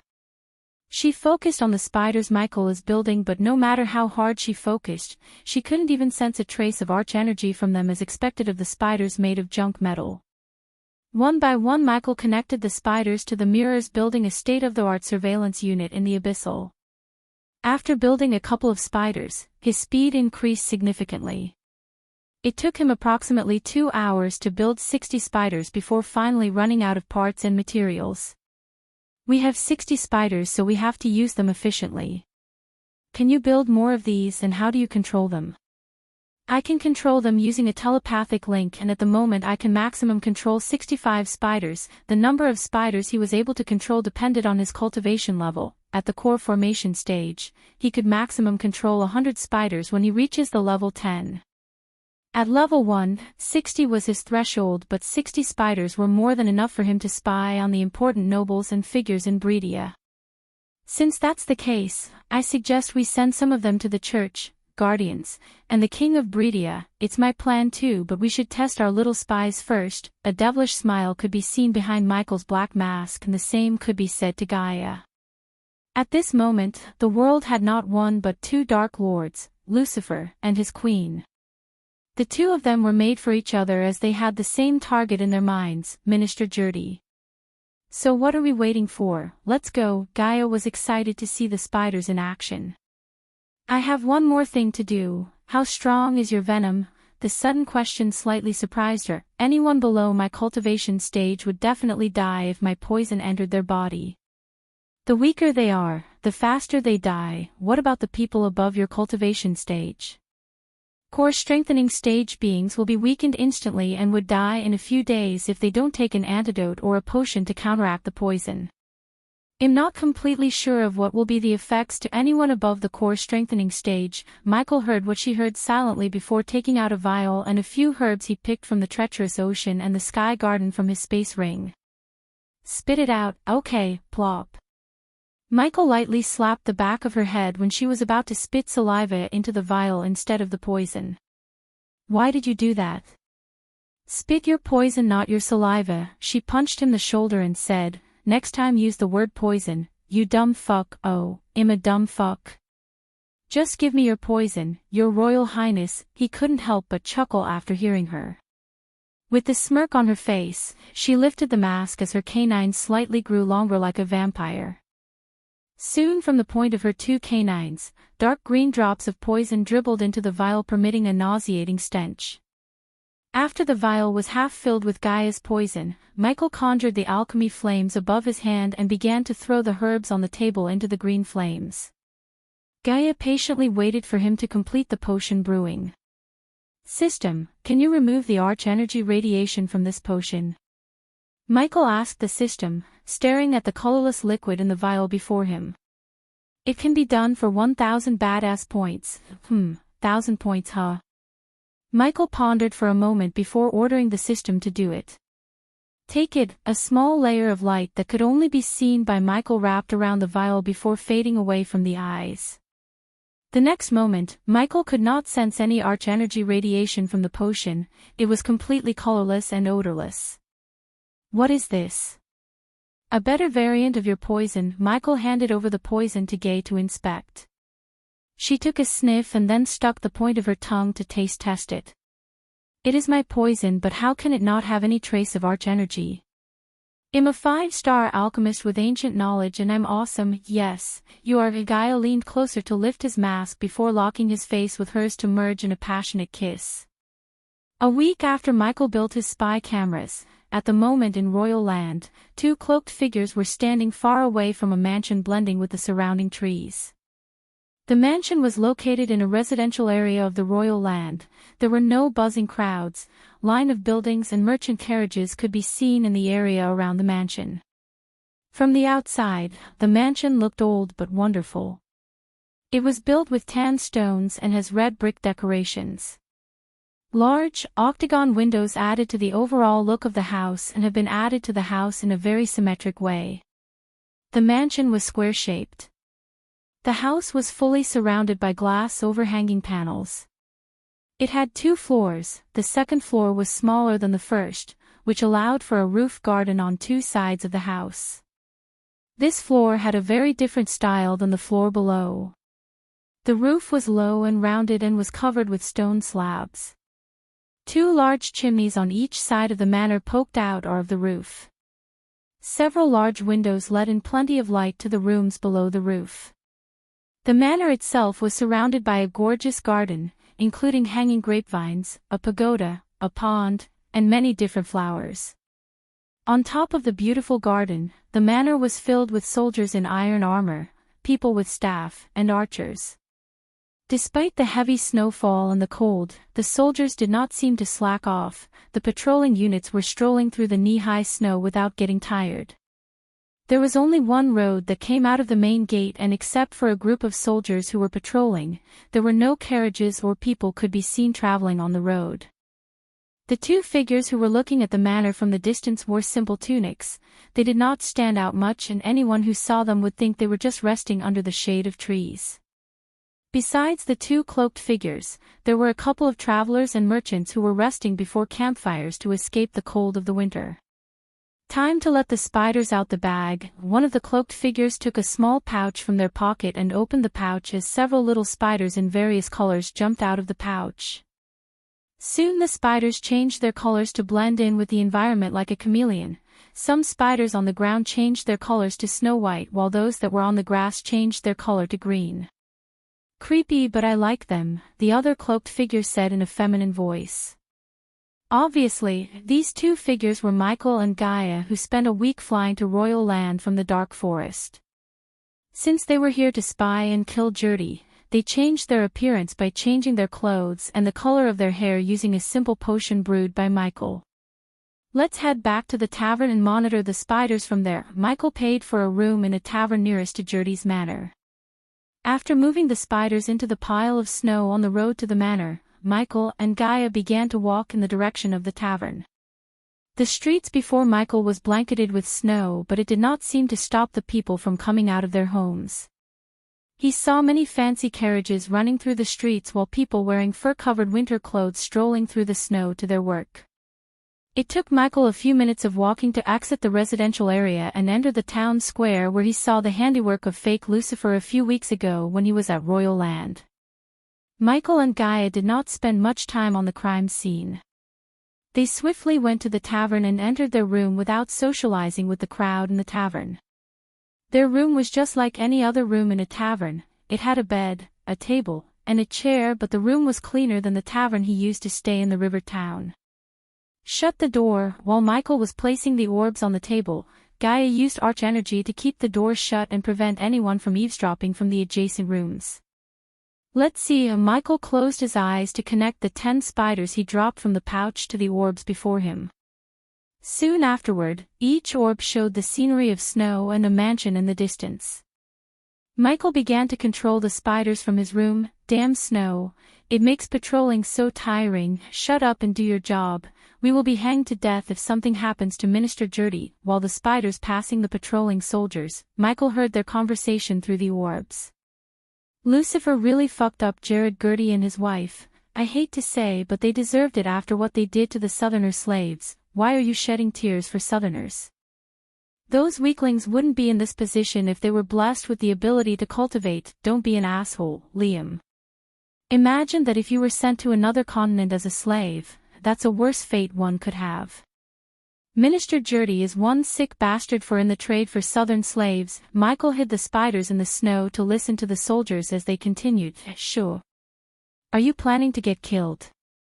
Even the Guardians or the King have no problem with importing Southern slaves. What a bunch of hypocrites. As long as the slaves from the Southern continent, the Guardians are fine with it, huh? Michael snickered. The more he learned about the Guardians, the more he realized that the Guardians are not what most people think they are. Finally done with all the info fillers for this arc. From there, expect the badass action of Lucifer. You're tuning into the Path of the True Immortal YouTube channel. Don't forget to subscribe and join us on this journey to catch the most captivating stories.